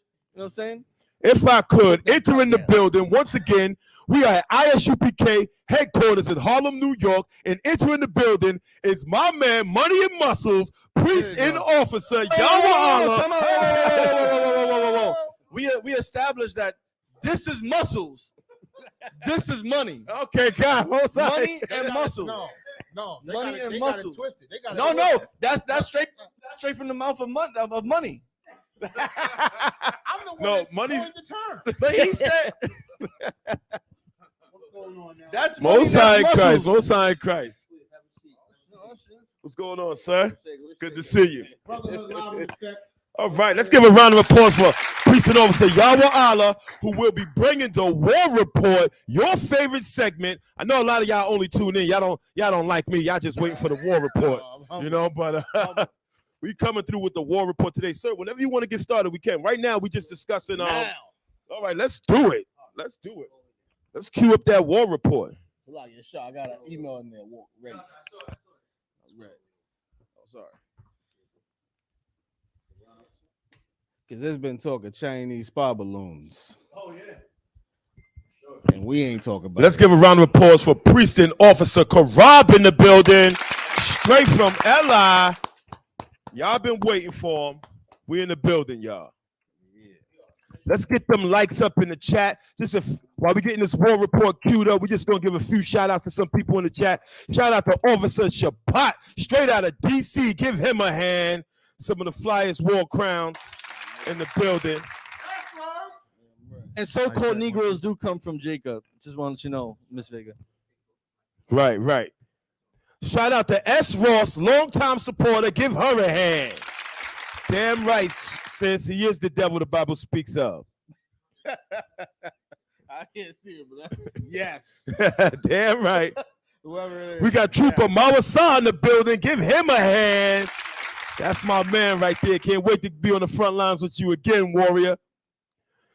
We got Princess Amanya in the building. Give her a hand for those ribs last night, sis. They were amazing.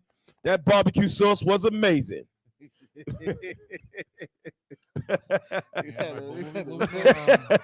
we going in with the war report? You know what I'm saying? I know we don't got that much time. We're a little bit late. Yeah. We about to get into.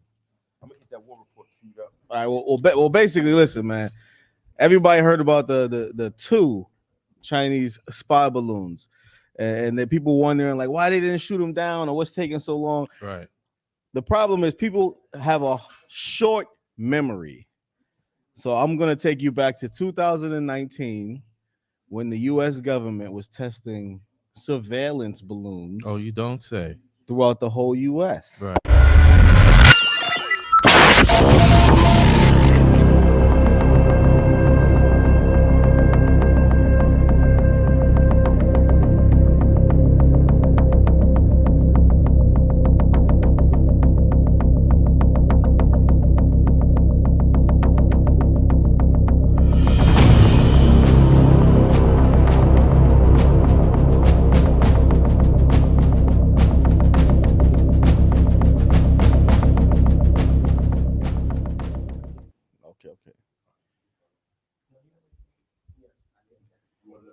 Yeah. All right. Listen, man. Recent news, I couldn't not talk about it, right? That the internet's buzzing about the Chinese spy balloons. They found 2 spy balloons that they are Chinese spy balloons. This is what they're saying. They're saying these are Chinese spy balloons. This is what the reports are saying. And the public is wondering, like, why haven't you taken them down? Or what's happening? Or what's taking so long? We should have been shot them down. But here's the thing. There's a thing about the public having a very short memory, right? I posit that they're not Chinese spy balloons. They're U.S. spy balloons. Right. And I'm going to show you in 2019, right? Just a short few years ago, where the U.S. was testing these exact spy balloons in the U.S. for surveillance, right? And there's social conditioning happening, right? You're being conditioned to be okay with these seeing things in the sky such as that. And we're gonna go into it. Let's go into the what's going on. Question. So maybe this article may or may not say it, but I know you do a lot of research. Are these really Chinese spying balloons? I would say they're not. Sheesh. Listen, and a thing you got to understand, it's not like these are balloons like you buy at your damn local, disco party city, right? Like these weather balloons. You need a whole team to get it ready, to have it put up there. You need the equipment. You know what I mean? What does that say? Are you saying there's Chinese spies in the U.S.? Maybe you have to already be here. It's not like it's not like they came from China and floated over here, right? They had to come from here. So you're saying there's Chinese spies? They okay with that? No. Listen, most things you see in the sky is the U.S. military. Right. All right. Most things you see in the sky. There's no way NORAD is going to allow spy balloons over the U.S. Right. You know what I'm saying? Listen, I have a drone myself. I had to register my drone with the FAA.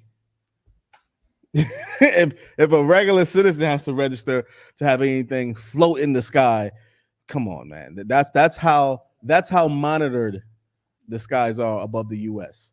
All right. I'm gonna explain and show this is U.S. spy balloons, and they're spying on you. Right. At some point, you have to start to accept the fact that you are the target. The U.S. is looking at you. Right. You are the target. You are the terrorist. I spoke about how many mass shootings. It's you.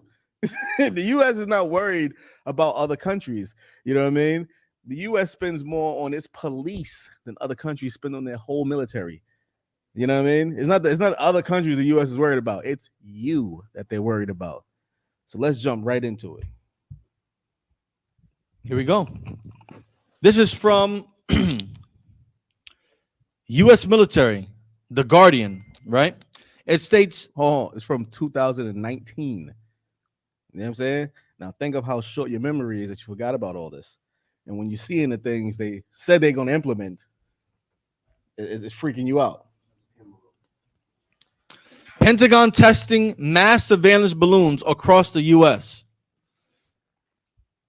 Exclusive, the high-altitude balloons. Whoa. High-altitude balloons promise a cheap monitoring platform that could follow multiple cars and boats for extended periods. That's interesting. Sounds familiar. Sounds like something you just saw yesterday. Yeah.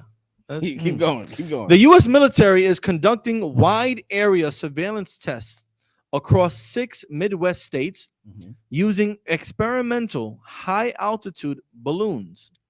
Documents filed with the Federal Communication Commissions, the FCC, reveal up to 25 unmanned solar-powered balloons are being launched from rural South Dakota and drifting 250 miles through an area spanning portions of Minnesota, Iowa, Wisconsin, Missouri, before concluding in central Illinois.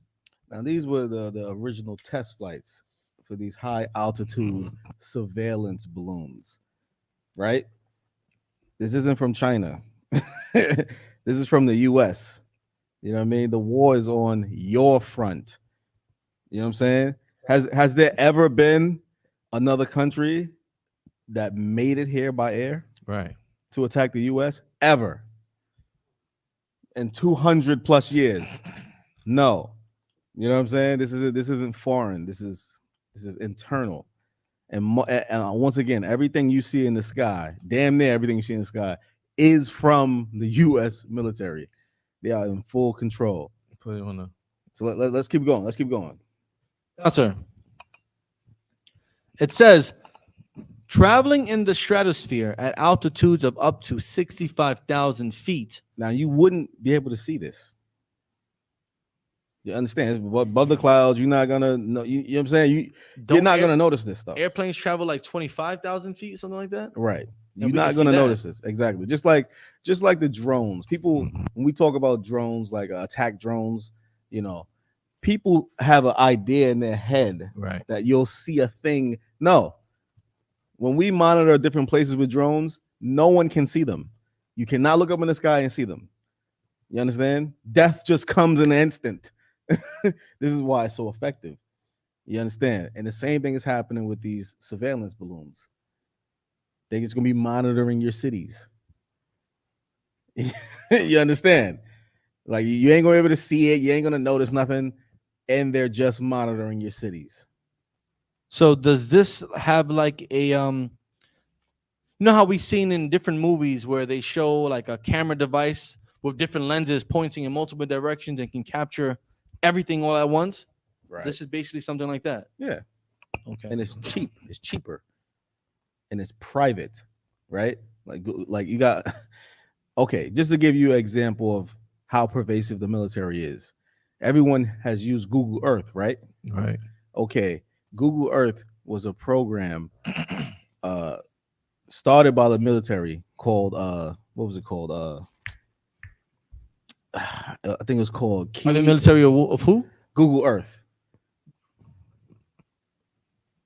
It was a program. Google Earth was a program started by the military. I think it was called Lockheed or something like that, and they sold it to Google.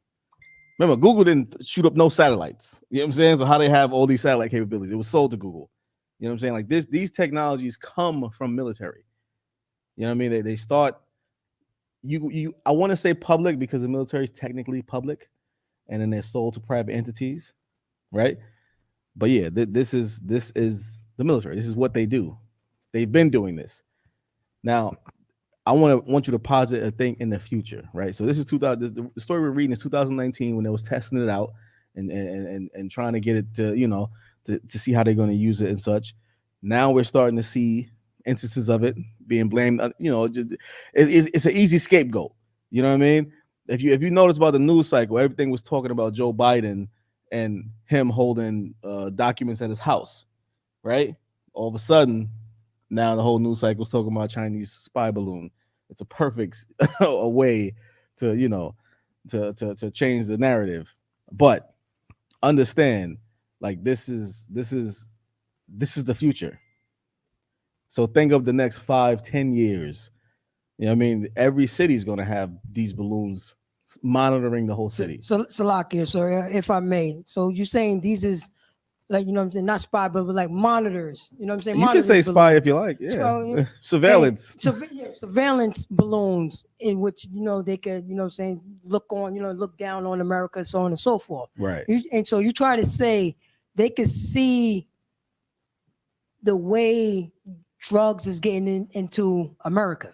They're putting drugs in the like that's another whole discussion. You understand what that's I'm saying? Another whole discussion. If they spying on us, they do see. Listen, in another show, we could talk about how J.P. Morgan Chase was busted with tons of coke by a boat they own. That's another discussion. Drugs, 100% is being brought into America, and it's not, by some shady cartel. It's crazy that we're speaking about this, and you like do great research to get this information, because I could have sworn growing up seeing cartoons where they put things like this in the cartoons, and the cartoons were based in the future. And now we're here in the future, and voila, here we go. It's social conditioning. It's like Orwell's 1985. You know what I'm saying? It's social conditioning. You're going to be okay with it. Just like you're okay with cameras being everywhere right now. You're okay with that.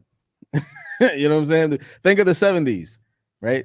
There wasn't cameras everywhere at all.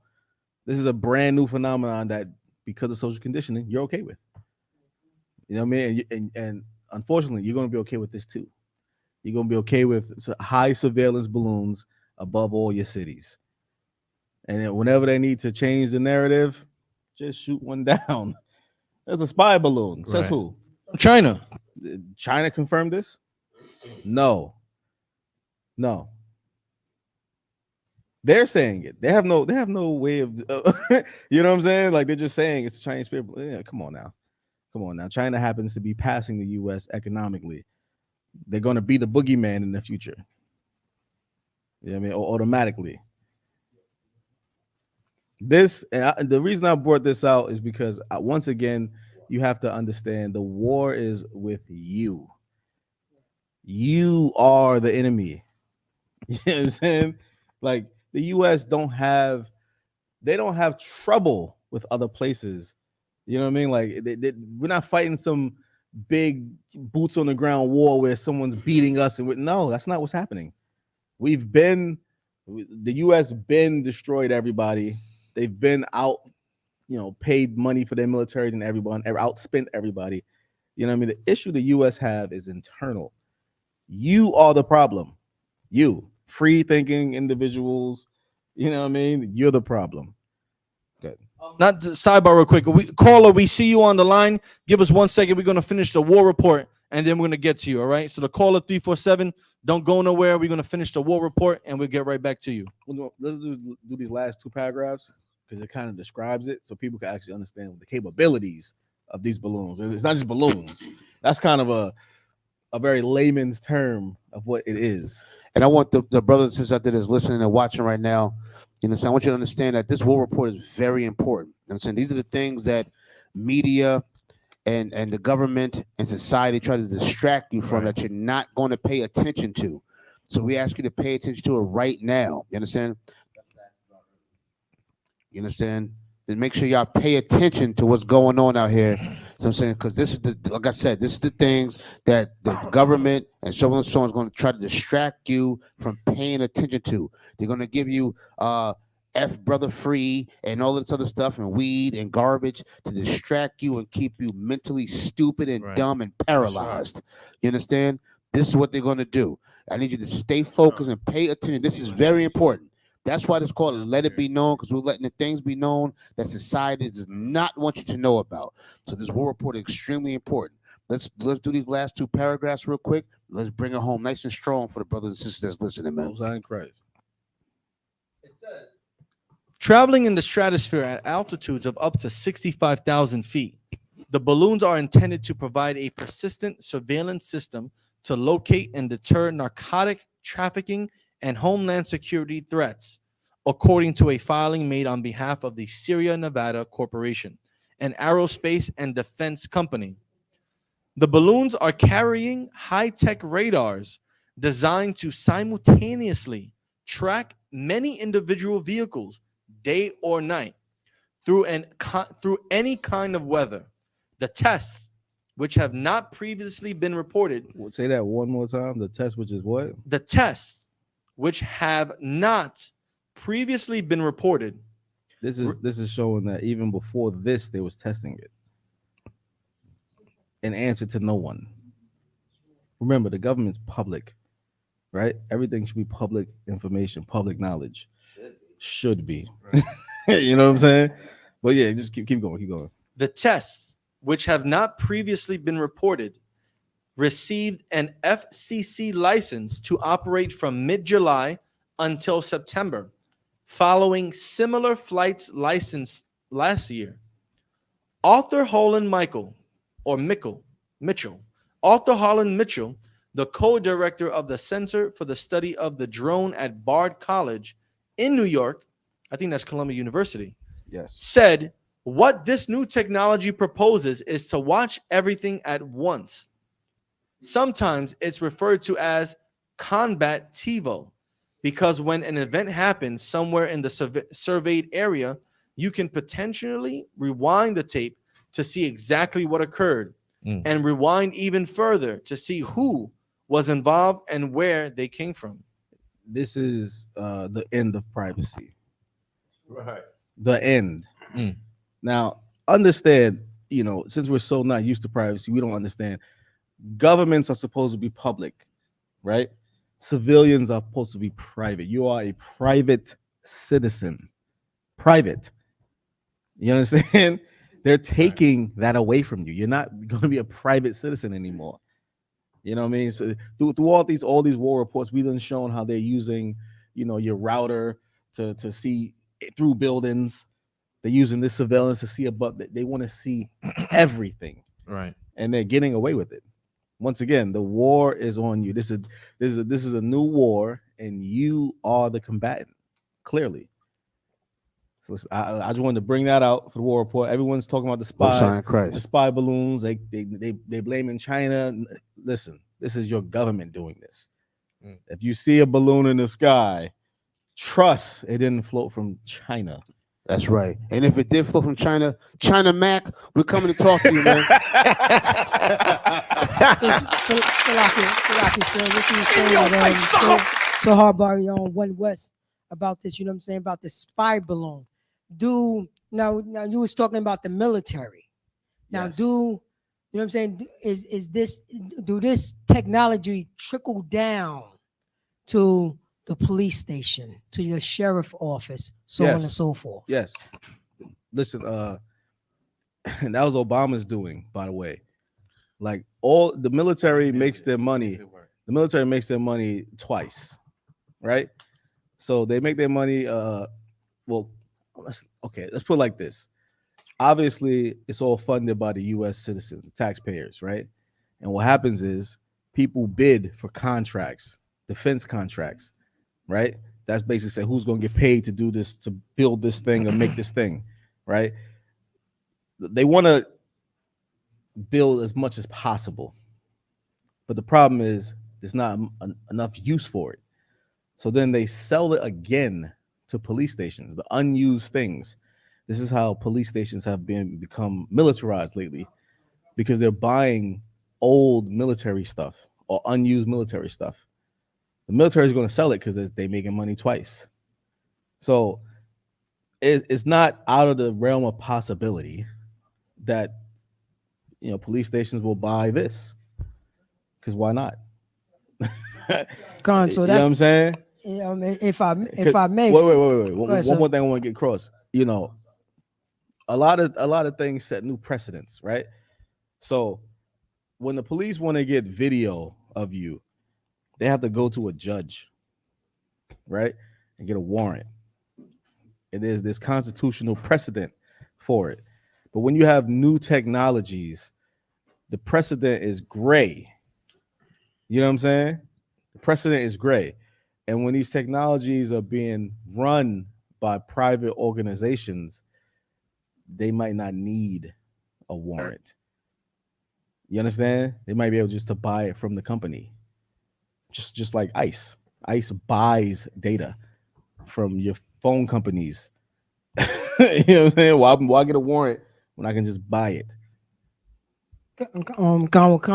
Basically, the reason why I asked that question, because we always talk about what about the ordinary brothers and sisters that's on the block.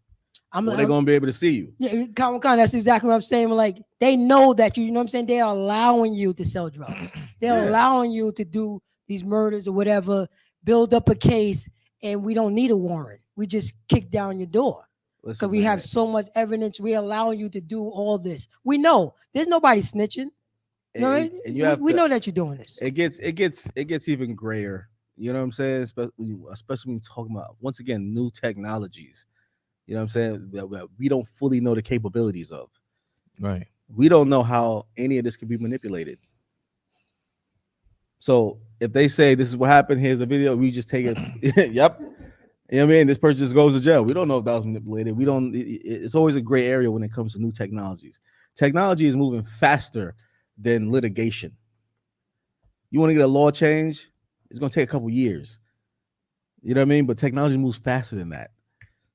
So that's the issue that's happening now. Technology is moving faster than litigation. If you want a law change, it's going to, it does take a couple of years. Unless you're Asian. Right. You get an Asian, takes 3 weeks. You get an Asian crime bill in 3 weeks. 3 weeks. 3 weeks. You understand? Just wanted to point that out. Brothers, you know what I'm saying? Just wanted to point that out real quick. Let me tell you something. The war report is extremely important. Right. You got to understand, man. I'm telling you. I know some of y'all probably, what's going on here? What are they talking about? Listen, pay attention. You understand what I'm saying? Because this is going to come to your front doorstep before you know it. Right. Trust me. Before you know, it's going to come to your front doorstep. Big up y'all all that research you're doing. Before please we give go, a brother a hand. before we go, we ain't going yet, but get a brother a hand, please. You know what I'm saying? Listen, there's a story that I want to do a war report on, but it's so volatile that it keeps, anytime anyone talk about it, they get banned. You understand? Especially if they play it's a video. And the video will have nothing vulgar or nothing like that, but it's who it's about. It's about Pfizer. All right. Now, whenever someone plays the video, so many people sponsored by Pfizer that whenever someone plays a video, the account gets banned. The video has been banned off Facebook, YouTube, Google. Google owns YouTube. People forget that. You can't even search it. I have it. We won't be able to play it here because they'll boom the whole account. But I would like to say this, right? The War Report podcast have an episode called "Follow the Money." All right. In that episode, I show how Pfizer pays everyone. Right. We follow the money to see who is sponsored and paid from Pfizer. Right. So you can listen to that episode and you'll get an understanding of why it's happening. But there is a video. You might do your own research about Pfizer. Right. It's been getting banned. Okay. So I just want to say the War Report podcast has an episode called "Follow the Money." Listen to that episode, and I go in full detail. We literally follow the money all the way to every political organization, from Republicans to Democrats, everyone. I mean, and honestly, just follow the War Report podcast. You'll Right. know what we're talking about if you listen to the podcast. How and when can they follow that? Yeah, so you got a whole separate War Report podcast. Yes. Where's War it at? Report Let the podcast. people know. It's let the on people know. Apple. It's on Spotify. Everywhere you listen to podcasts, the War Report podcast is there. Is it a time and date or just The check it out? episodes are treated as separate, like whole entities. So it's full reports. Right. Okay. You know what I mean? So each episode is its own report on a topic. Right. And the one that I want everyone to check out is Follow the Money. Follow the Money, because it determines the future. Absolutely. When Follow the money. Yes. Right. Yes. When you start seeing who is the donors for all of these politicians, you'll start to understand what's coming next. Right. So if Pfizer is paying lobbyists and they're paying politicians and they're paying presidents and they're paying advertisers, then obviously Pfizer is going to be the future. You know what I'm saying? Now they've been making the COVID vax and other vax. You know what I'm saying? Right. We don't want to get banned, but just follow the money. Follow the money. Absolutely, man. Give y'all all a hand, man, for real. Go ahead, hit it. In your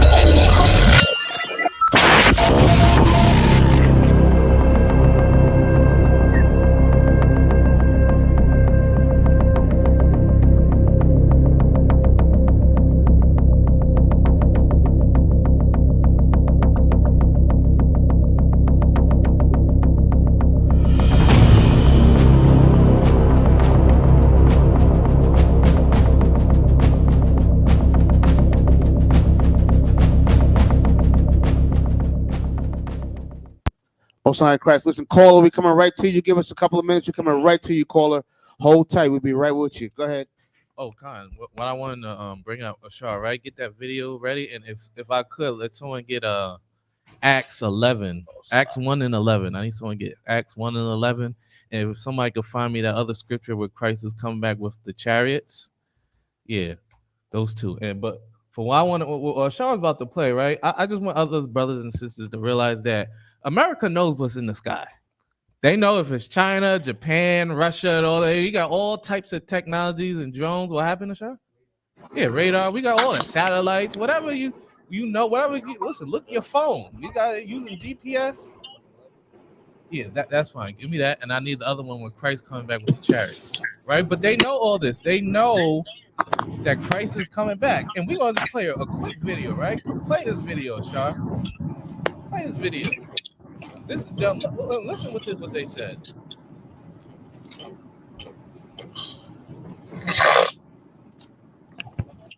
Might be Clubhouse. It's the Yatazar. Oh my God! It's over the Yatazar. Hold on one second. Give him a hand. He's been missing for a while. Hold on one second. He's walking to the Passover. Hold on. Over the Yatazar. We was talking about you earlier, man, on your journey. Where are you at now, man? Are you okay? We were waiting for you. You're looking for you. You going to the Passover? I mean, what's going on, man? Yeah, Shabrook. I walk 150 miles right now. I'm en route to the All right, good. All right. We was worried about you. As long as you're safe, man. We heard that wind in the background. It was a windy night last night. I'm glad you survived, man. Damn. Hebrew Academy graduate out of one. What year? What year, sir? Hold on. What year, sir? 2018. That's what I'm talking about. Drop a bomb. Drop a bomb for 2018. 2016 did a good job training you. Listen, that's good, man. Survival tactics is a must. You know what I'm saying? Look, hold strong, man. Listen, Harry Alice driving down there. If he see you somewhere down there, he gonna stop. You know what I'm saying? And you know, give you a ride if you want to take it. I don't know if you want to accept the offer yet, or you know. Sign Christ. I'll see when we get to that point. All right. No sweat, man. Look, stay strong out there, man. Your brothers is here with you, man. Right. All right. Let's get back. We'll go get back with Karab real quick, man. If you could, please play this video. And this is letting you know, right? This is them letting you know what they're scared of. Committee hearings, and I sort of feel like the most important facts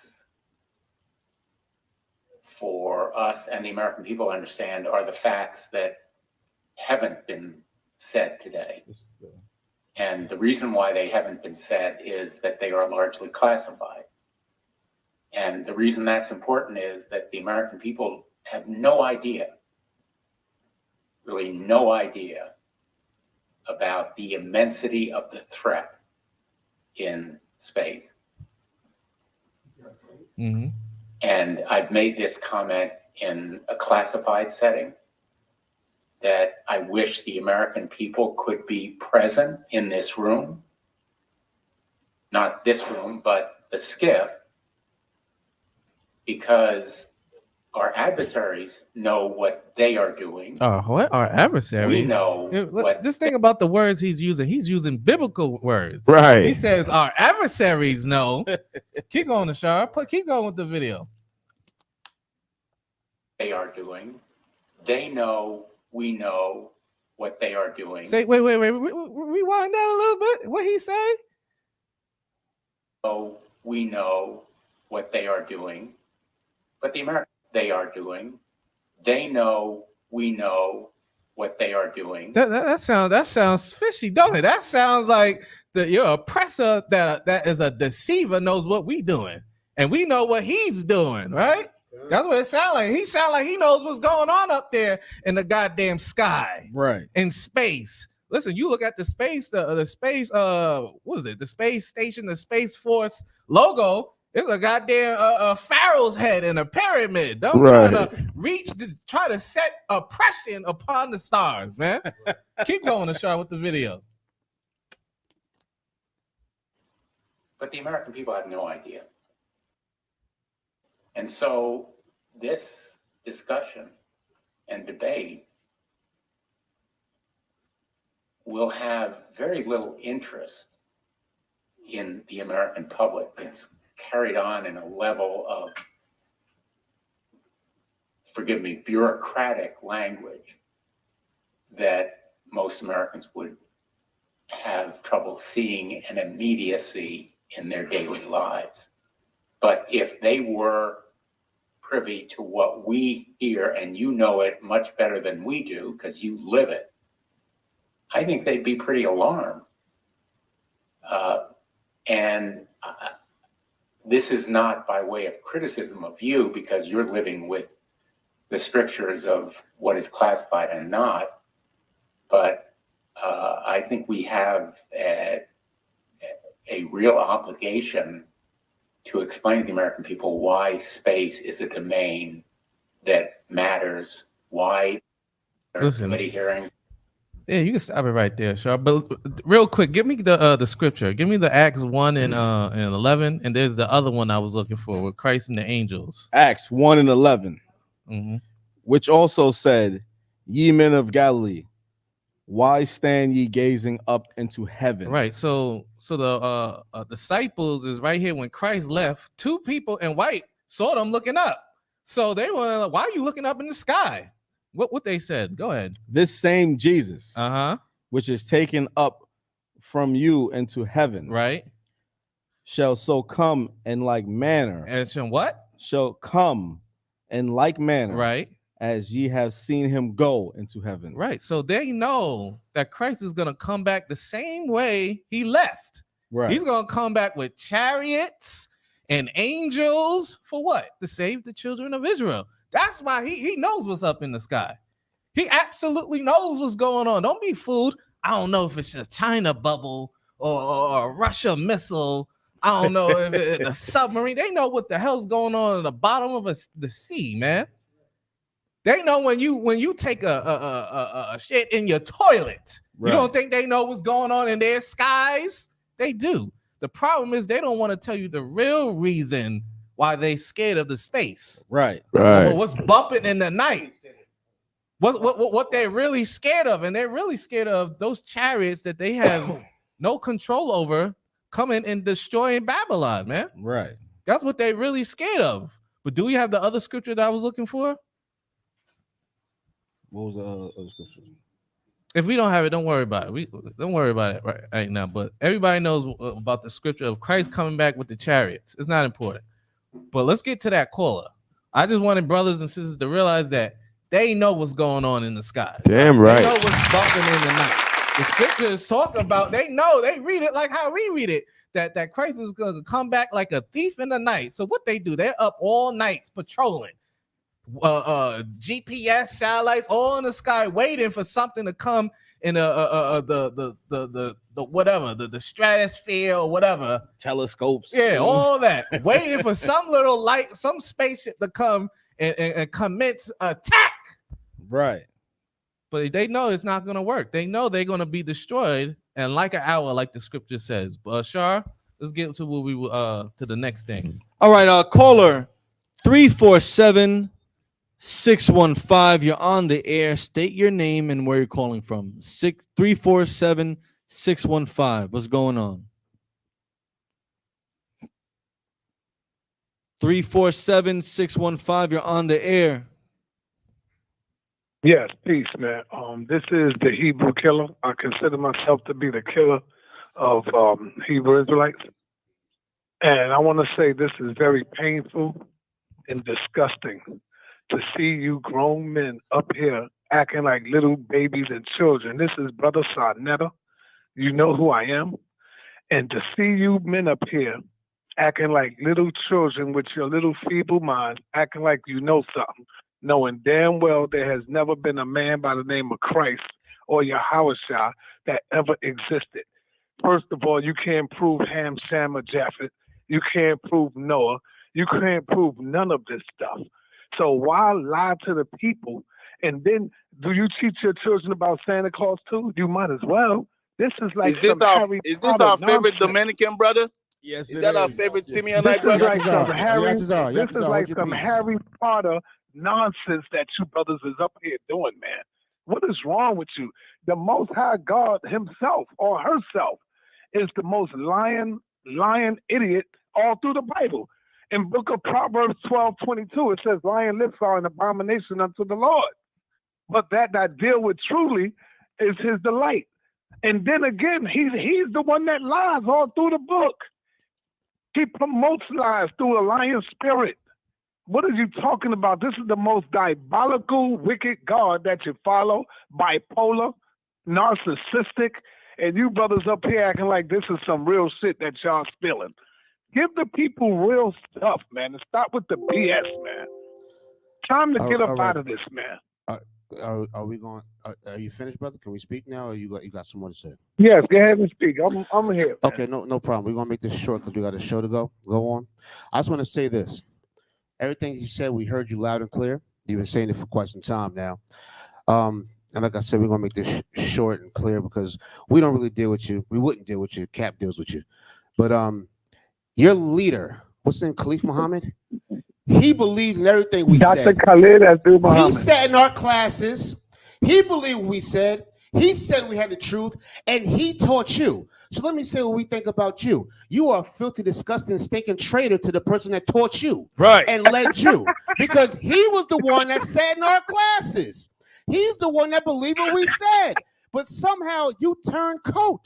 So we don't even listen to traitors or double-minded men, which you are. Is a double-minded man. So everything that we're not even paying you any attention. Hold on, we didn't interrupt you. We didn't interrupt you. We didn't interrupt you. We didn't interrupt you. Your leader, what's his name? Dr. What? Khalif Muhammad? Was he in our classes? Was he not in our classes? Did he not follow our scriptures? Did not follow our Bible? Did he not teach you to do the same thing? He taught you to do the same thing. He had people kissing your feet at one point in time, Sarnetta. But since you turned coat, you ain't had a white man kiss your feet since. Since. You know why? Because you turned coat, my brother. You understand? You went for the green and not for the people. You understand what I'm saying? That's what we think about you. But what we think, does it really matter? It don't matter. It don't matter what we think. No. It don't matter what you think. But your leader, you turned on him. We would never turn on Commander Junior Hanna. You are a stinking, filthy, disgusting traitor, and you a brother though. You understand? But your leader was the one sitting in our classes. Your leader was the one that said we had the truth, and that's your daddy. And he taught you, and you turned on your daddy. Damn right. You are the prodigal son. Maybe one day you'll come back home. Maybe one day you'll come on back home, brother. But for now, you're lost in the sauce. You're tied up in the green. You like attention. That's perfectly fine. We thank you for calling. You understand? We really do thank you for calling. We really appreciate and your patience for holding on. You understand? But this is what we really truly think about you. And you got to understand this. The people think that about you too, Sarnetta. Right. Damn right. The people thinking about you too, Sinetta, that you are a traitor and a turncoat. You understand? A backslider, a snake of some sort. I don't think. Hey, I think you're a cool little brother. You know what I'm saying? I think you're a cool little brother. And I think, hold on. I think that Cap did a good justice in destroying that house of corniness. I mean consciousness. You know what I'm saying? He did a great job in destroying that. And he's going to destroy. You know why? Because he's with the same God that your leader believed in. He's with that God. You understand what I'm saying? And you're not. So this is why you get destroyed each and every time. And the Don King tactics don't work. We understand you, brother. You know what I'm saying? You're a great brother, man. And we thank you for calling up. Do you have another comment? Nah, I love you, brothers, man. I'm just love you trolling, too, man. Thank you for calling, brother. Thank you for Y'all calling. some funny brothers, man. man. I love you, brothers. Stay strong and keep doing what y'all All do, right, man. you do the same, brother. Shout Take care out. of yourself. Shalom. Peace. Peace. Shalom. I think that brother forgot about the red and black. Most high in Christ. And just focus on the green. He focused on the green. If I may, we got Officer Shapat, we got Officer Malakwa, Officer Yatazar, a few brothers on the clubhouse. And shalom, y'all. Shalom, brothers. Hey, shalom, man. Hey, excellent job, shalom. Excellent job. That's a clip. That's gonna be up before the end of the night. That's a clip. So let it be known, nigga. You a clip, nigga. Just like if you went somewhere Y'all else, must have forgot. you a clip. Hey, Salakia, if y'all didn't know, we letting it be known here in the ISCPK, man. Shout out to Salah and all the brothers over there, man. Shapat, say it again, brother Salaki.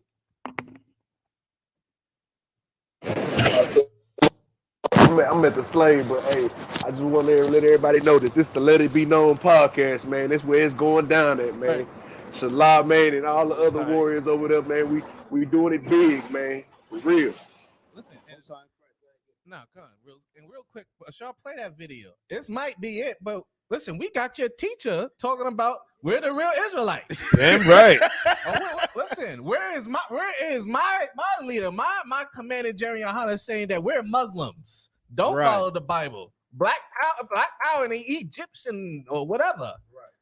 Where's the video of him saying that? Right. You ain't gonna find our leaders saying that, but your leaders all over YouTube promoting to follow the Bible if we study it the right way. Yeah, our leader been 10 toes down since 80 what 3? Damn right. Ain't never switched sides. Ain't never flip-flopped to none of that. How dare you, man? You know what I'm saying? You can't call up here talking that. But how many times you gotta lose? You know how we do it. How many times you gotta lose before you understand? You know what I'm saying? Some people like abuse, man. You know what I'm saying? Some people like that. Just play that first video you had. Sadomasochist. Yeah, we can play. We got footage. You know what I'm saying? If you really want to pull it. Yeah, play that one. You know what I mean? That might be it. Listen, there's a bunch of times he brings up. Listen, if he brings up the Bible, he's saying he's proving our point. Damn right. You know what time He's supposed to be what, Muslim? I don't know what he is. He's supposed confused. to be Muslim? He was confused in my point. He was double-minded, so now the fruit of him is There double-minded. you go. Yeah, man. You see what time Go it ahead, is. play that But video. thank you for the call, man. We Let's see greatly if appreciate that. he brings up the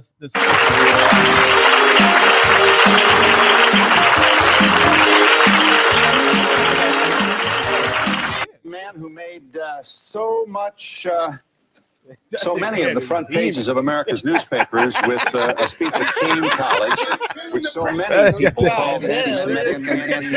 He got that. At the very least, He got that Carl Gas beard oil on his head. the Pope's dress, and let's see what's under that dress. That's straightforward dimension on his head right there. Look on some real. We don't got to play. We don't got. What we're going to do is going to play what's his name? Khalif what? Muhammad. We're going to play him proving that he was a man of the Bible. You understand what I'm saying? That he believes in all of our prophets and everything else, just like every other fake Muslim and everything else. Damn right. They believe in all of our prophets. They believe in our book.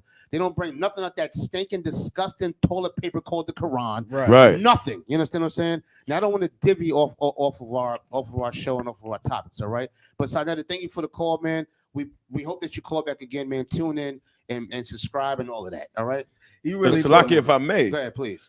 Big shout out to Captain Tazariak, who got in a battle with what's the brother's name? Malik Shabazz Malik destroyed him and absolutely destroyed him last summer. By the end of that battle, that brother was admitting we the Israelites. No. He purchased the Bible. He said, I am also an Israelite. Right. Yo, Cat beat him so bad. At the end of the joint, he said, "You know, we all Israelites." Right. yeah. I wish they no could have sweat, seen. brother. No, it's all good. It's cool. You know what I'm I wish saying? they could have seen behind the scenes how Yeah, the behind the defeated he scenes, was. He Like, wanted to go eat dinner with us and all. Yeah. that. Right, hell yeah. We should have got, we really should have got all that on camera. You go eat on your own. Right, he came out to dinner with us. And no, he didn't. No, he was on the other side. Right, he tried. He tried. Right, he Man, tried. J. Yohana wasn't allowing that. Behind the wall. And they had a border separating Yeah, it us. was a border.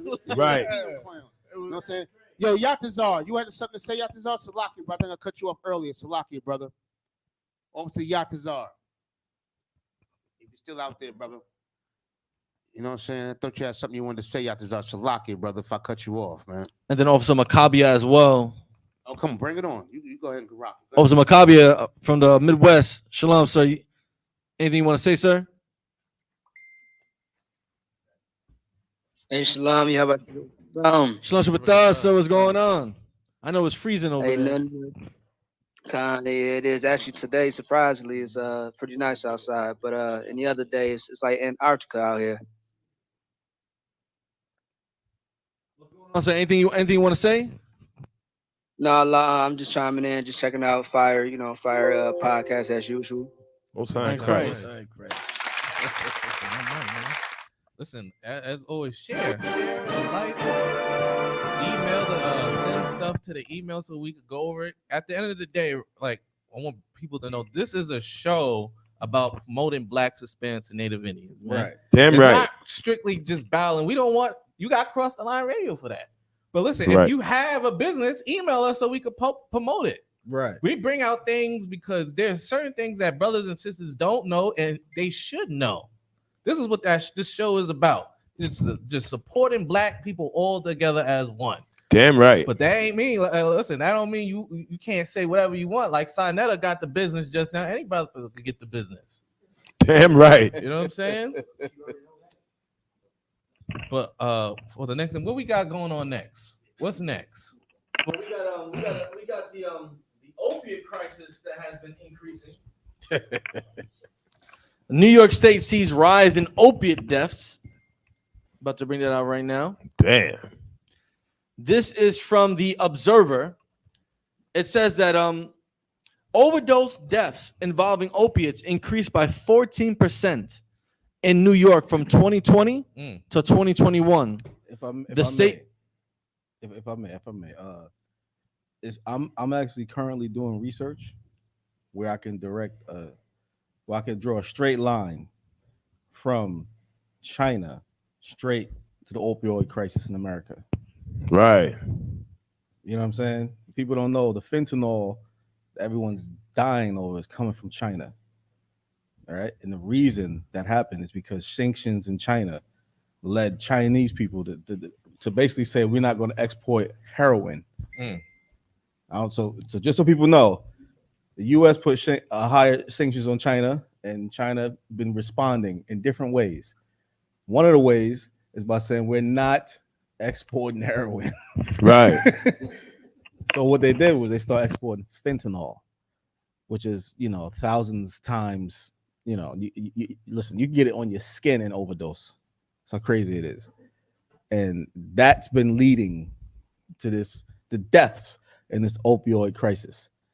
You know what I mean? So there's a direct line between U.S. and China involvement in the opioid crisis. And I'm doing investigations on that right now. So I just wanted to bring that out. So it says, this is from January 19th, 2023. Excluding New York City, there were 2,671 opiate overdoses that resulted in death in 2021. Of that total, 47 were documented in Tuqua County and 12 in Cattaraugus County. For the first half It says excluding New York City, there were 2,671 opiate overdoses that resulted in death in 2021.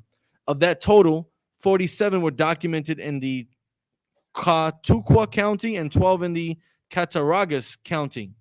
For the first half of 2022, according to up-to-date information released this week in a quarterly report, there were 22 fatal opiate overdoses in Chautauqua County, with 9 reported in Cattaraugus County. The opiate epidemic continues to affect all of us as Americans and New Yorkers, says Dr. James McDonald, acting commissioner for the State Department of Health. Deaths from overdose continue to increase nationally, locally, and data can help inform and drive local solutions to this complex public health crisis. According to the U.S. Center for Disease Control and Prevention, opiates are a class of drugs that include heroin, as well as powerful pain relievers such as oxycodone, morphine, and fentanyl. When used, opiates can cause intense euphoria or a high that can lead to dependence and addiction. Now, what I would like to know and like to pose this question to the panel here, and to the viewers, y'all can call us up at 917-779-9499 is And also, all the brothers that's in the clubhouse, man, y'all can chime in anytime. You know what I'm saying? Especially 5 stacks and up. You know what I'm saying? Please chime in. You know what I'm saying? Go ahead and chime on in and get down and get busy, man. We appreciate y'all tuning in, man. Greatly. Since this article is primarily based in New York, I want to make sure that everyone that's listening knows that New York, especially New York City, has opened its second official registered and licensed marijuana distribution center in New York City. 2, they have opened up buildings or facilities here in New York where people can go buy drugs illegally, bring those illegal drugs, get them tested for purity, and be monitored while they use them. With all the opiate increase, all the opiate death increase, we have to come to some type of conclusion that the increase is being led because of people are promoting these drug uses. Right. And not only that, especially since it's talking about New York, all these buildings you could go in and do drugs freely. Right. Since we had that, it's been a crazy amount of them that they're building around here in New They're York. called harm reduction centers. Right. You know, a funny thing that's been happening. I'm not sure about other cities, but in New York, a lot of the smoke shops been getting raided because they're basically selling heroin out of the smoke shops. You know what I'm saying? So when you allow storefronts to sell, like, narcotics, essentially, what's to say they're not gonna also sell others? Right. So people don't understand, like, since the cartel has been more active in the weed supply, the cartel basically flooded the weed supply, essentially, right? Because it was cutting into cartel money, so they flooded the weed supply. So weed is not actually making the money that other narcotics is making. Right. Heroin and fentanyl is making more money than weed right now. So a lot of people who have weed shops is also selling heroin out of those weed shops. Right. And a lot of them are getting raided, especially in New York. Now, I'm not sure about other cities how pervasive it is, but in our city, just last week there was raids on smoke shops because they're selling heroin out of them. And also, I just want to make something clear. Like, clearly, when the drug crisis was hitting the black community, they just arrested all of us. But now that it's hitting white communities, now they have harm reduction facilities where you can go get your stuff tested. And the reason they're doing that, they're testing it to make sure it's not fentanyl. Because that is what's been. Listen, your granddaddy been on heroin for 40 years. Right. You know what I'm saying? It's the fentanyl that's killing people. That's the issue. Fentanyl is killing niggas right away. You know what I'm saying? So that's what a lot of these harm reduction shits is testing to see if it's fentanyl, because basically there's been a flood of fentanyl. Right. Salaki, sir, if I may, and what you're saying is so hard body one west, and also there's, you know what I'm saying, there's no addicts with an open, you know what I'm saying, there's no addicts upstate. The addicts is all going away. These is people with diseases. Right. You know what I'm saying? And they need help.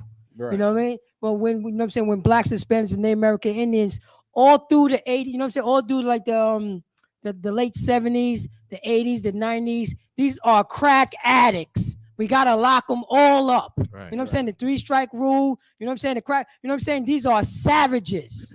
You know what I'm saying? These, you know what I'm saying? We need to lock everybody up. But once that, you know what I'm saying, once that opioid, you know what I'm saying, once that opioid, you know what I'm saying, drug, you know what I'm saying, and you know what I'm saying, the opioids, you know, majority is used by, you know what I'm saying, Europeans, you know, used by so-called white people. Right. They're not addicts. They're not addicts. You know what I'm saying? They're not addicts. You know what I'm saying? They you know what I'm saying? They you know what I'm saying? They got rid of all the addicts and came, you know what I'm saying? And came Right. in the people that need help. They, you know, it's a disease. Right. Right. You know what I'm saying? It's a disease. That's what they call it.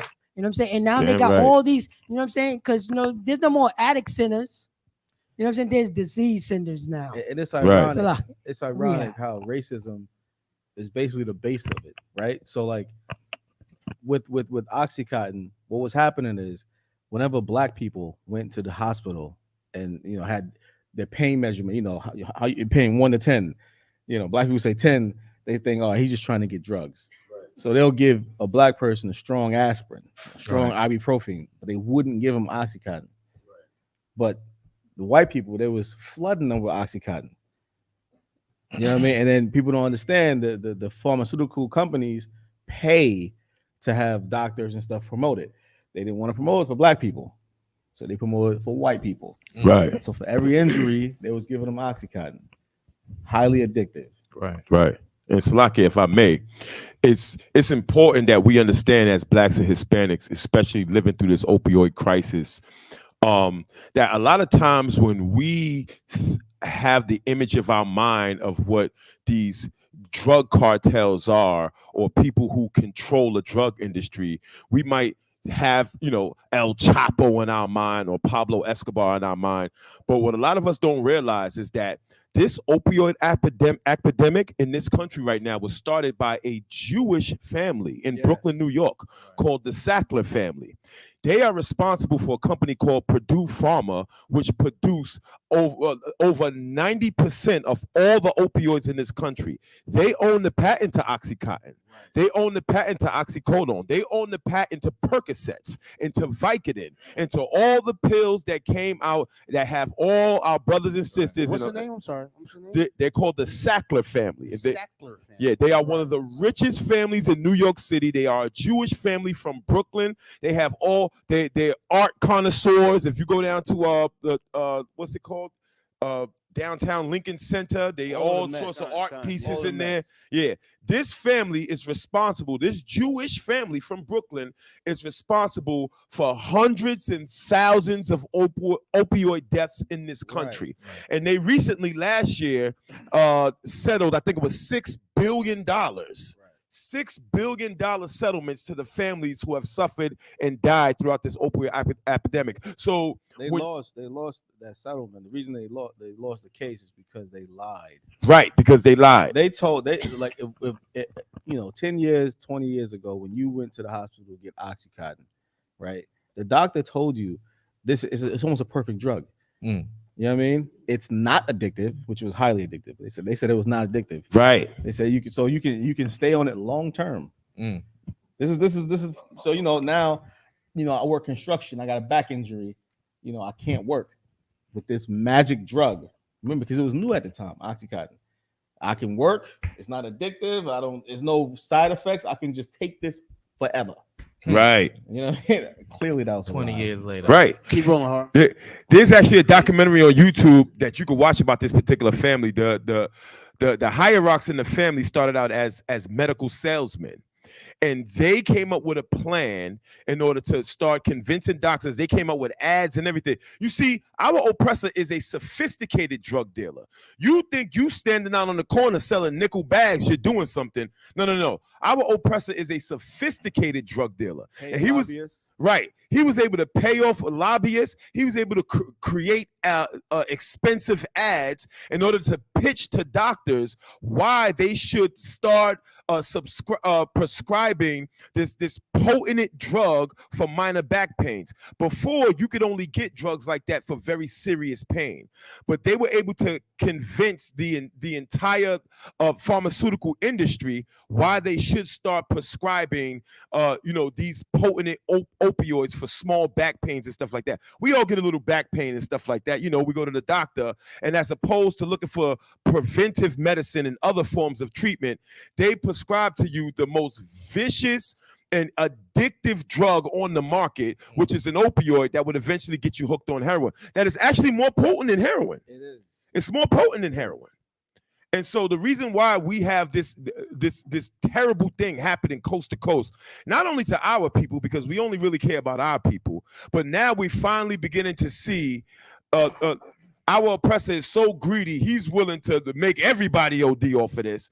The reason why we're seeing this now is solely based on this family, the Sackler family. Look them up. The Sackler family, that's right here from Brooklyn, New York. They are a Jewish family, and they are responsible, well, at least back in the day. Now there's a lot of different other hands in the pot.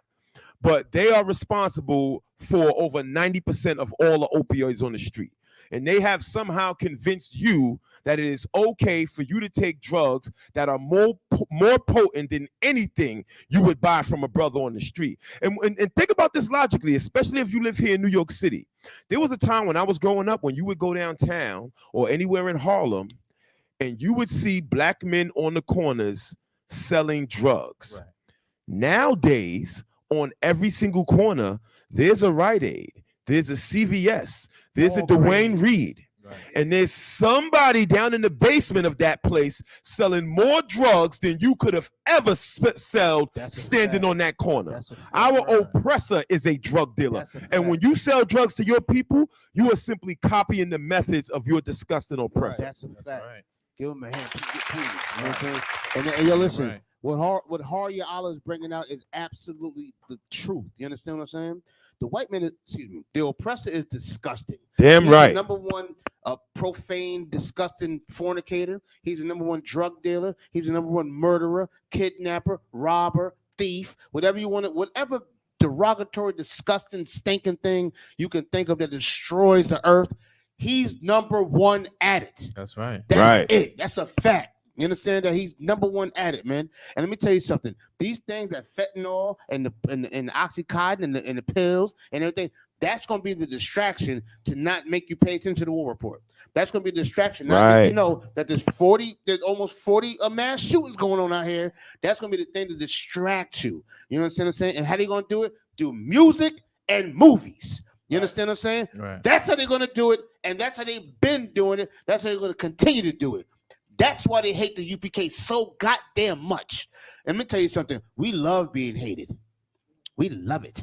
You know what I'm saying? Right. We love it with every grain and fiber of our body. You want to say something? No, go ahead. You understand? We love it with all our hearts. You know what I'm saying? To be absolutely hated. You know why? Because we go against the stinking, disgusting multitude. That's right. We don't trim us our ways for no love from nobody. You understand what I'm saying? Because we love each other and we love our people. You understand that? This is how we're gonna get distracted by everything Hard just brought out right now. You understand? By these pills and these drugs and everything else, and sex and lust and nastiness. That's how we're gonna get distracted from what's really going on. You understand? Right. When the Russian bombs and China bombs hit here, you're going to be confused and messed up and dumb and high and stupid and say that them niggas that I was listening to earlier, them crazy niggas, they was right. Mm-hmm. Right. They was right. Who do you think we are? You think we was born into? No, brothers lived a whole bunch of sinful, disgusting, filthy, stinking lives and said, you know what? Something's not right here. And we figured it out. You understand what I'm saying? So don't think that we can't relate to what you're going through or relate to how you feel. We know how you feel.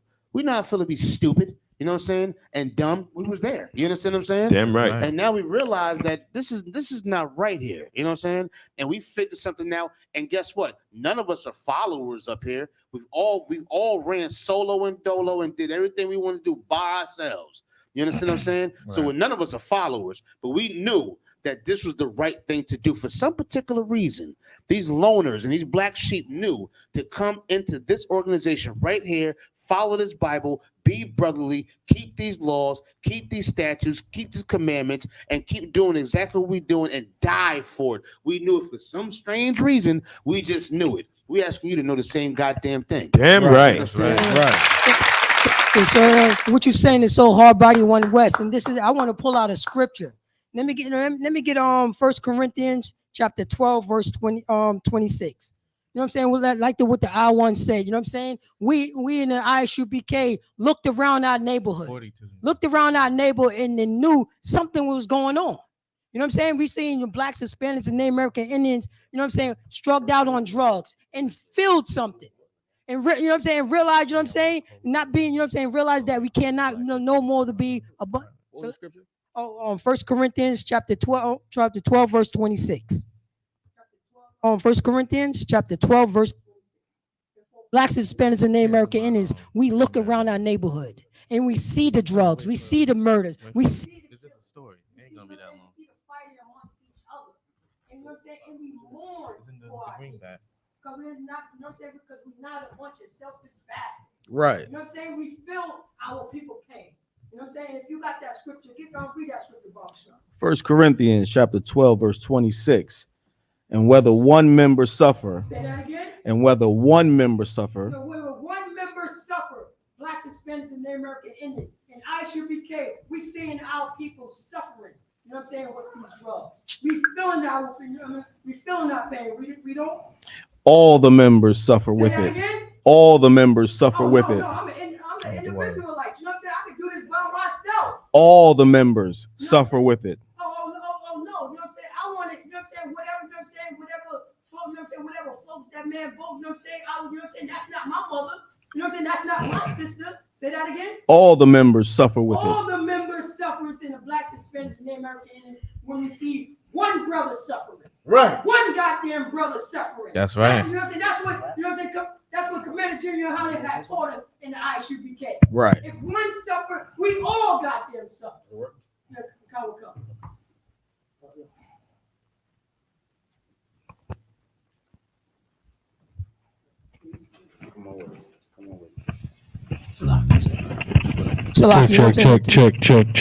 Check. So like I was saying, we all, you know what I'm saying? All one member suffer. Read on. Or one member be honored. Say that again. Or one member be honored. You know what I'm saying? That's when the priests and prophets ISUPK. You know what I'm saying? We helping our brother to, you know what I'm saying? So we could raise him up so he could be honored. So you know what I'm saying? And we could see the goodness, you know, of a brother that's being honored. And what we do in ISUPK when a brother get honored? All the members rejoice with it. All the members do what? All the members rejoice with it. We ain't haters. We rejoice in one brother who's being honored. You know what I'm saying? Because that's honorable. That's loyalty. And that's what we teach in the ISUPK under Commander Junior Hunter. Right. Let's get a brother hand. Absolutely. That's right. That mic, the microphone. You understand? Go ahead, Hard. What you got? If I may, Plus, give him a hand. Give him a hand. Slaki. Who's that? Slaki. John, it's obviously Arkansas, sir. Okay, if I may, I wanted to say something real quick concerning the scripture that Officer Barataza just put. You know, in the ISUPK, this is the only place where the man above you is going to push you to shine. Comparing to all other organizations that we've seen, they all have some type of hatred towards their brothers when their brothers started to become more famous or more popular than their leader. In the ISUPK, this is the total opposite. This is how you know this place is supernatural. The man above you is going to push you to take his seat. In the Christian church, the Christian pastor is going to hold that seat forever. However, in the UPK, this is the only organization, this is the only place where the brothers above you are going to push you to shine, to be better, to just, you know what I'm saying, to just, like Christ said, you know, you can't keep your light under a bed. And the men in the UPK, they're going to push you to take their position, you know, and this is something that is supernatural in the UPK that you cannot find any other place. That's right. Right. Damn right. Right. Damn right. Give that a hand. And just to piggyback off what you're saying, sir, it's so heavy, man. Big shout out to Captain Tazariak. I heard Captain Tazariak on Clubhouse the other day, man. And WAC 100 came out and made a comment. He said the ISUPK is not the end all be all. And Cap came back and said, we are the end all be all. Right. We are the end all be all to gang banging, into drug dealing, into the destruction of our people. If you're dealing with opioid crisis, if you're dealing with family crisis, if you're dealing with any of the many crises that plague the Black, Hispanic, and Native American community, come into the ISUPK under Commander General Yohana. Right. We are the end all be all. We are the ones who are going to correct our people. We are the ones who are going to fix our communities. We are here to fix Black people. That's what we do. So big shout out to Captain Tazariak. And real quick, before we get up out of here, we're going to get up out of here in about another 10 minutes. Now, I know y'all going to be watching the Super Bowl next week. I know y'all can't wait to watch the Super Bowl next week. But here on Let It Be Known, we do what a lot of other shows don't do. We going while the Super Bowl is on. We're going to be here 4 p.m. next week while the Super Bowl is on. And if you tune in, you're going to get a special treat. Next week, we are doing a Drink of the Week special. Right. Now, if you've been following the show, you know that unfortunately cognac lost to whiskey. You know, unfortunately, you know. And let me tell you something. The verdict is still out on that. I want to recount. But anyway, fake news. But anyway, as you know, here on Let It Be Known, we promote Black businesses. And next week, we're going to be promoting a special whiskey called Uncle Nearest, okay? Uncle Nearest is a Black-owned whiskey. And we're going to go over the history of Uncle Nearest and how Uncle Nearest actually taught Jack Daniels how to distill whiskey. Right. Recently in the news, the owner of Uncle Nearest's sister donated $1 million to HBCUs all over the country, and that is historically Black colleges and universities.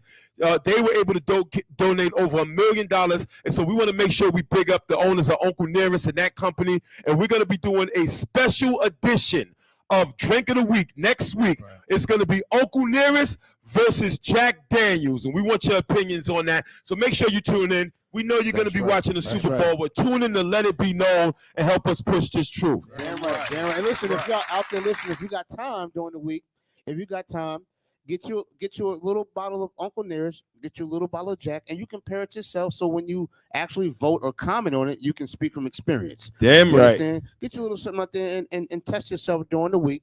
You know what I mean? Because we really want your input. We really want your feedback. You know what I'm saying? Isn't it so? This is so-called Black History Month, right? Ain't this so-called Black History Month? So-called Black History Month. So-called Black History Month. You know what I'm saying? Even though we are history, we are the history. You know what I'm saying? But this is so-called Black History Month. So listen, we're gonna go into a few things a little bit right now. So we got Jack Daniels going up against Uncle Nearest, and we'll see how that works out. But you know, if y'all really want to participate and put your input in, make sure you speak from experience and not just off of feelings. All right. So we're gonna do it like that. Listen, we got something we want to come up right now. Karab gonna bring some things out right now. We're gonna seal this thing up, bring it on home. I want y'all to pay close attention. Karab, it's all yours, brother. Damn, the water, sir. And as we know, this is Black History Month. And last year I did a few specials called The Forgotten Black History. Right. So what we're gonna do, closing out the show this week, we're gonna read from a book. What's the name of the book, y'all? I'll let brothers and sisters know what book we're reading from. When I Was a Slave. When I Was a Slave. So in this book is a book about slave memoirs. You know what I'm saying? So-called your oppressor was interviewing slaves. So it was getting their viewpoint on how slaves were. So before we get into it, let me get this scripture real quick. One of my favorite scriptures. Let me get Deuteronomy 32:7. Yep, let me get Deuteronomy 32:7 because listen, because that's the circle of life when it comes to what happened. Yeah, listen, get it. Bring it out. Yeah, we got Deuteronomy. You got it right? Concept. Yeah, go ahead, read it. We got Deuteronomy chapter 32, verse 7. Right. Remember the days of old. What? Remember the days of old. Keep going. Consider the years of many generations. That's what we about to do, man. It says, consider the days of old. Remember the days of old, Salaki, and consider the years of many generations. And that's why it's important to remember these memoirs that your brothers and sisters said. It's not for your oppressor to remember. It's for you to remember what happened during slavery, man. But let's not waste no time. Get right into it, y'all. What does it say? Start from This the top. is Sarah Gudger. Ashar, go ahead. Sarah Gudger, interviewed in Asheville, North Carolina. Right. Interviewed by Marjorie Jones. This person was 121 age when they interviewed her. Right. So 121. Just 121. keep that in mind. 121 years old she was. Yes. Right. Keep Good going. night. She been interviewed about being a slave. She said, I was born about 2 miles from Old Fort on the old Morgantown Road. Right. I sure has had a hard life. And just to remind, this is to let people know, right? If you ever get this book, When I Was a Slave, and you read it, it is written just like how they say that they're speaking. So it sounds like broken English because they didn't know English or how to write or read. So when you look at it, the way he's reading it is exactly how they wrote, how the slave said it, how your brother and sister said it. Go ahead, Yawala. I sure has had a hard life. Just work and work and work. Right. I never know nothing but work. My boss, he was an old man, Andy Hemhill. He had a large plantation in the valley, plenty of everything, all kinds of stock, hogs, cows, mules, and horses. When Morris Andy died, I lived with his son, William Hemhill. I never forgot Morris Andy died. He was a good old man. And the Missy, she was a good old too.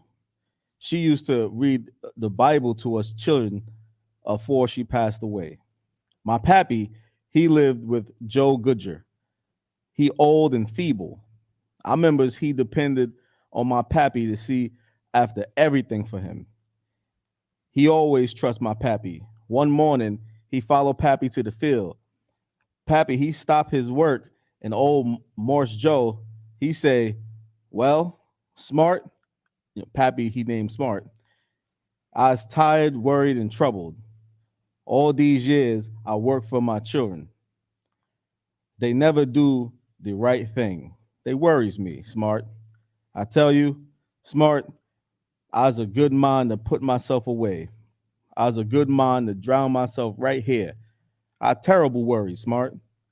Pappy, he take hold old Mars Joe and lead him to the house.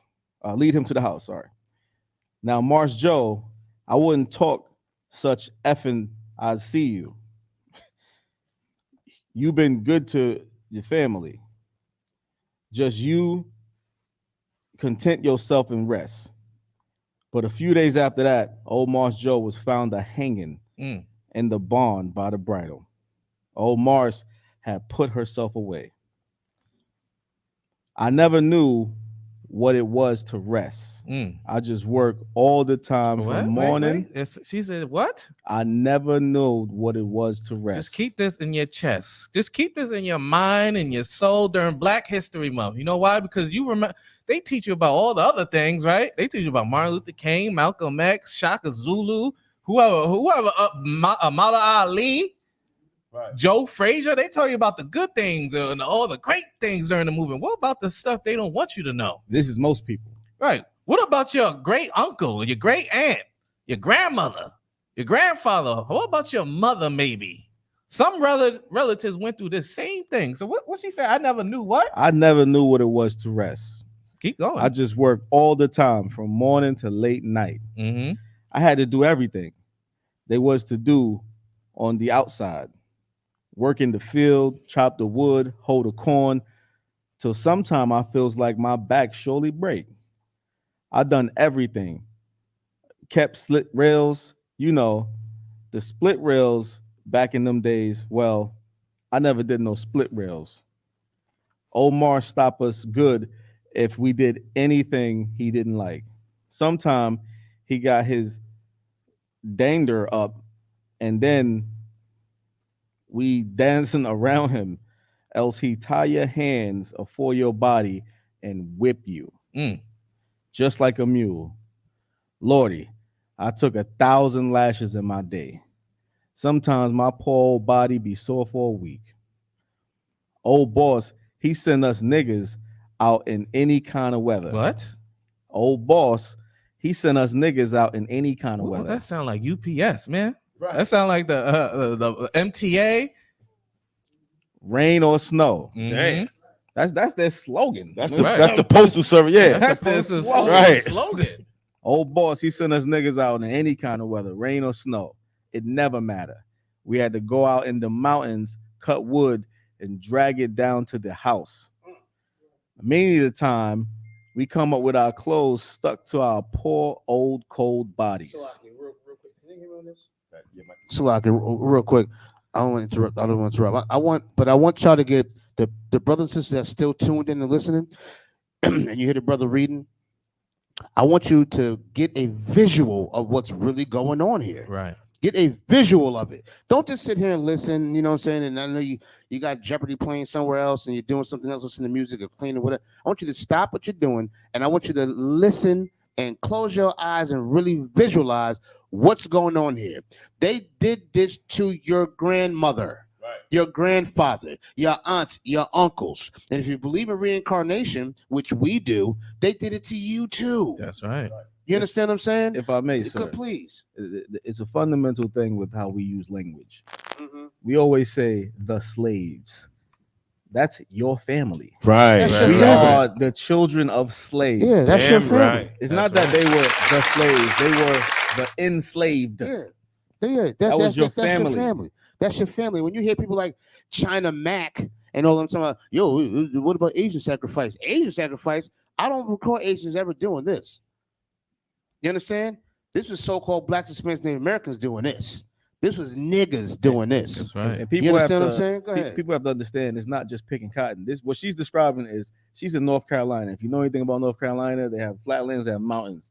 So they had to remember the houses are not in the mountains. Right. So they had to go to the mountains, cut trees down, and bring it drag the logs down the mountains. Right. And where's it at? North Carolina. Yeah, and that's why the Lord is going to allow us to rain on North Carolina April 1st. Damn right. We're gonna Give that a rain hand. on it. That's right. You understand? We're going to rain on it. From all four corners of the earth, we're going to come together and rain on North Carolina. You That's understand right. that? Downpour on North Carolina, heavy. That's why, because of this story right here. You understand? Because our ancestors was killed and murdered and slaughtered and destroyed. That's why everybody better be on that slave tour, that plantation tour. Right. We should be on that plantation tour. We're listening to it right now. She's talking about it right now. So we should be on that plantation tour in North Carolina. Isn't that going on in North Carolina? Ain't that part of the itinerary? Damn right. Yeah, we should all be there to get a good whiff of what our family went through. You understand? Or what our people went through. You understand? The hell with the society, man. That ain't so oppressive. Salaki, brother. Go ahead. No, keep going. Old boss, he sent us niggas out in any kind of weather, rain or snow. It never mattered. We had to go to the mountains, cut wood, and drag it down the house. Many of the time, we come with our old clothes stuck to our poor old cold bodies. But no use to try to get them dry. If the boss or the old missy see us, they yell, "Get on out of here, you black thing," and get you work out of the way. And we know to get us, we'll get the lash. They didn't care how old or young you were. Right. You were never too big to get the lash. The rich white folks never did no work. Wait, they say that again. The rich white folks never did no work. Put that in your chest. The what? The rich white folks never did no work. Just like they don't do work now. Right. Keep going. They had darkies do it for them. They had what? They had darkies do it for them. Mm-hmm. In the summer, we had to work outdoors. In the winter, in the house, I had to card and spin till 10 o'clock. Never get much rest. Had to get up at 4 a.m. and start again. From 4 a.m. to 10 p.m. Just put that in. Just think about that. Think about that. Just think about when you wake up. Damn, it's early. Hit the alarm. They had to be up at that time. 4 a.m. Right. Say that part again. They was working. Right? They worked from 4 a.m. So no, they didn't get up at 4. No, I'm saying for the people Yeah. who wake up at 4. Yeah, they was on the field. Right. Yes. Yeah. I'm talking about the people who wake up early, like, damn, I still got like 4 hours. Yeah, no, ain't no snooze button. Right. Ain't no snooze button. They got up early to get out there. I don't know if they ate breakfast or not, all of that. You love your egos and all of that stuff. Let go of my ego and all of that. I don't know about Just none think of that. about that's only 4 to 5 hours of sleep. Right. Work grueling every day for life. Right. Any complaints? Whipped. All murdered. You know what I'm saying? Oh, yeah, just straight murdered. Just straight murdered. Paratza, please. Salaki, sir, what you saying is so hard, body one West, because right now she's explaining Deuteronomy. Right. She's been explaining Deuteronomy that what you said it didn't show no favoritism to the what? Because I got the scripture right here. I got the scripture. I gotta read this next part. This This is is important. Never get much rest. Had to get up at 4 a.m. the next and start again. Didn't get much to eat neither. Just a little cornbread and molasses. Cornbread and molasses. Right. Lordy. Oh, that's the breakfast. Mm-hmm. That's it. That's the egos. Just a little cornbread and molasses. That's the scrambled eggs and cheese with salmon cakes and all of that. That's what that is. Lordy. Right. Okay. You can't know what a time I had. All cold and hungry. I ain't telling no lies. It's the gospel truth. It sure is. I remember how I used to lie awake till all the folks were sleeping, then creep out of the door and walk barefoot in the snow about 2 miles to my old auntie house. I knowed when I get there, she fixed hot corn with a slice of meat or some milk for me to eat. Auntie was good to us darkies. So she could eat. She waited for everyone to go to sleep and then walk 2 miles barefoot in the snow. Barefoot in the snow to get some type of meat. Yeah, because she's gonna have to go right to work. And some corn. Go ahead, Har. 2 miles though. Good night. In the snow. And listen, and this will let you know, I don't want to hear nobody believing your grandparents saying, I used to walk 15 and 8 miles. Believe them. Right. Believe them, because you wouldn't believe this story, right? Right. Who you gonna tell me she walked barefoot in the snow? Right. She didn't have no shoes to put on. Well, nigga, she didn't have shoes to put on. Right. Salakia, She sir. didn't get sleep. Go ahead. Salakia, sir, if I may, you can't forget about the temperature yesterday. Right. That temperature, imagine walking in, you know what I'm saying, walking in that temperature in the snow. And that's North Carolina. This is the brother explained. Now we're gonna read it. Is the temperature in New York yesterday was extremely cold. It was about 5 degrees. Right. You know what I'm saying? It was disgusting and windy. Go ahead. You know, we just assume they had places to sleep. Right. I never slept on a bed still till after freedom. Just an old pile of rags in the corner. Hardly enough to keep us from freezing. Law. Nobody knows how mean darkies was treated. While they was a better to the animals than us. My first old Mars was a good old man, but the last one, he was rapid. He sure was rapid. Weren't none of the slaves off our plantation ever sold, but the ones on the plantation of Morris Williams were. Oh, that was a terrible time. All the slaves be in the field plowing, hoeing, and singing in the boiling sun. Old Morris, he come through the field with a man called the speculator. The what? The speculator. I want to know what the speculator does. Keep going. They walk around just looking. They do what? Just looking. Your manager is a what? Speculator. And he's doing what? Just looking. Keep going. Good night. All the darkies know what this means. They didn't dare look up. Just work right on. Then the speculator, he see who he want. He talked to old Mars. Then they slapped them handcuffs on him and take him away to the cotton country. Oh, them was awful times. When the speculator was ready to go with the slaves, if there was anyone who didn't want to go, he thrashed them. He did what? He thrashed them.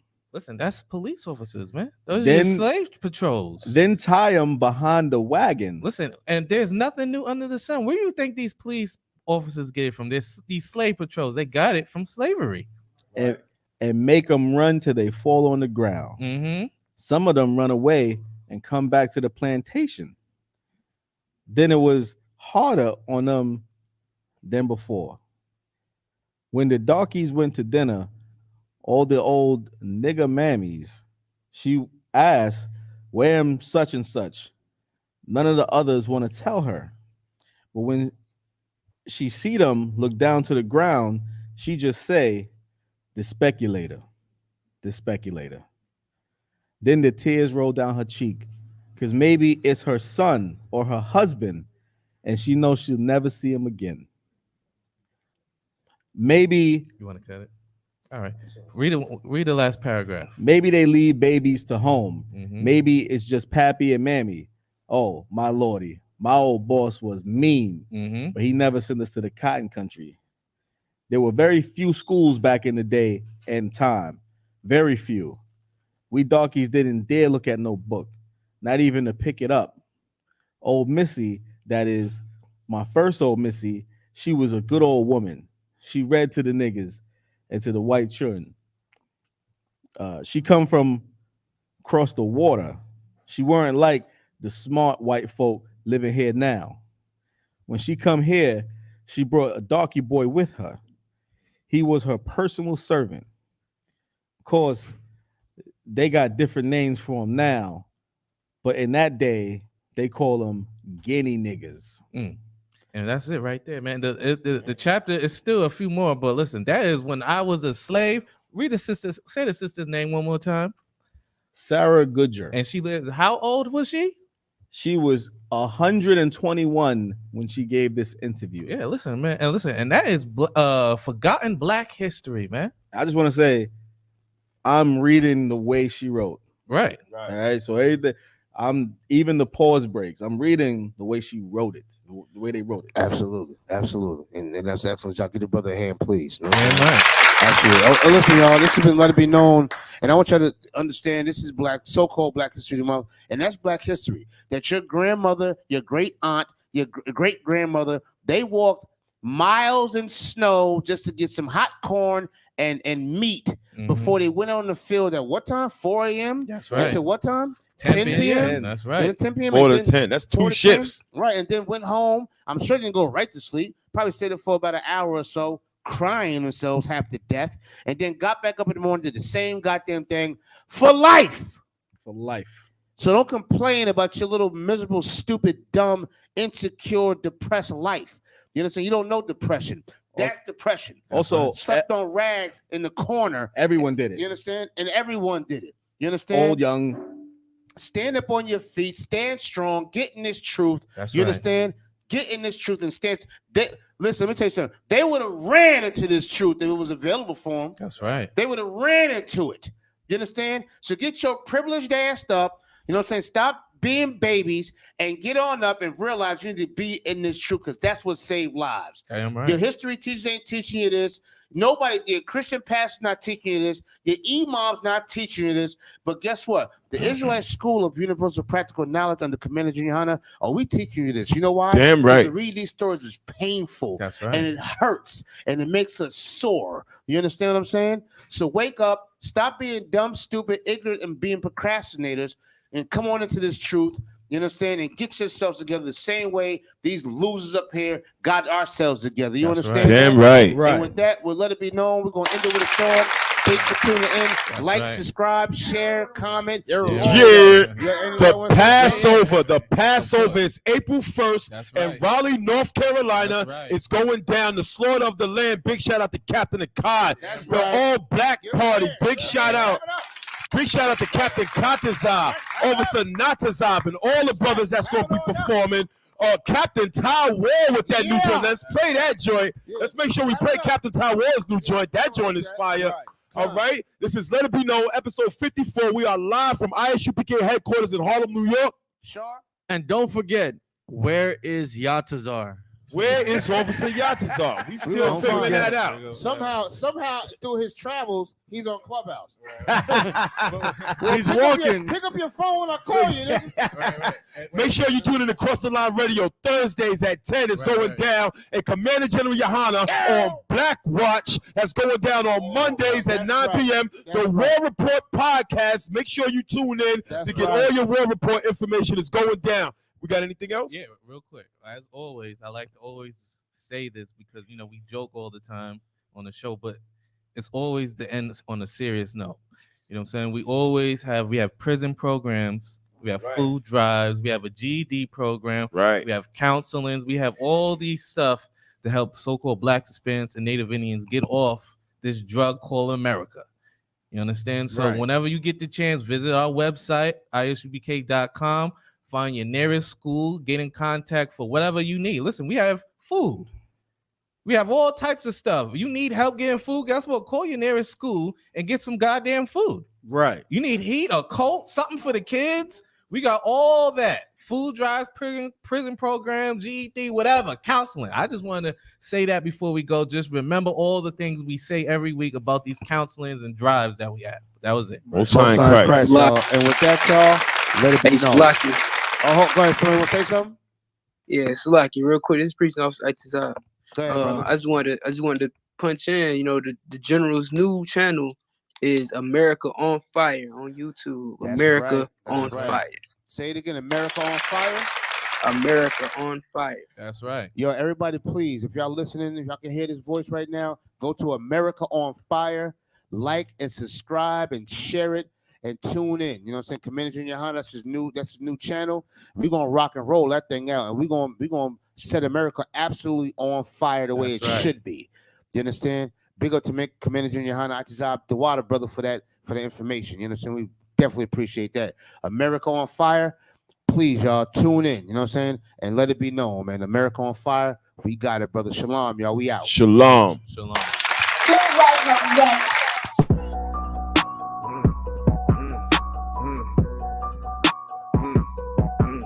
Sacco shit. BBK nigga shoot side.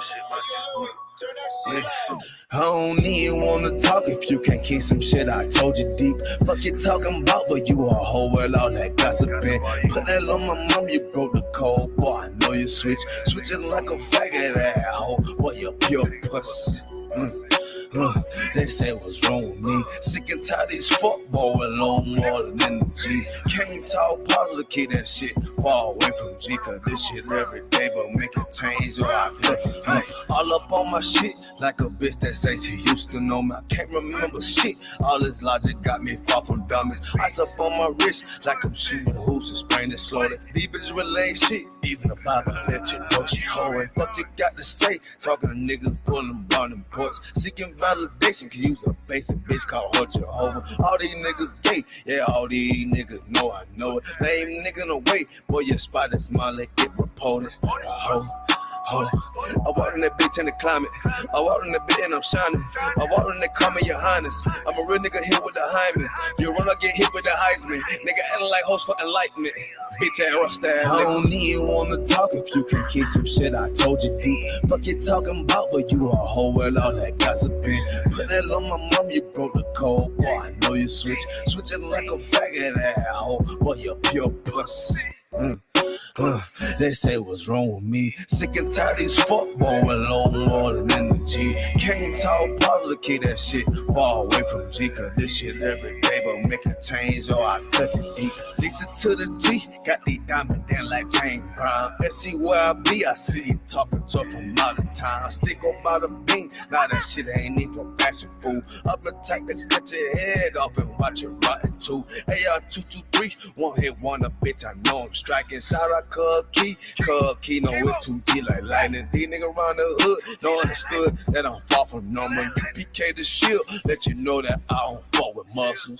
Bitch, Bitch, you talking about what, but look at me. You talking about what, boy, I'm about it. You talking about what coming at me. All they fuck nigga boss, I ain't thinking. All they fuck nigga boss, I'm just shrinking. And lame ass lives, fuck ass nigga, weak ass baby ass gangsta. I don't even wanna talk if you can't keep some shit I told you deep. Fuck you talking about, but you a hoe with all that gossiping. Put that on my mom, you broke the code, boy, I know you switching like a faggot at home, boy, you're pure person. They say what's wrong with me. Sick and tired of these fuck boy with low more than energy. Can't talk public, keep that shit far away from G. Cause this shit every day, but make it change, or I touch it deep. You a lame ass hoe ass bitch boy. You know that shit deep inside you, lame ass, dirt ass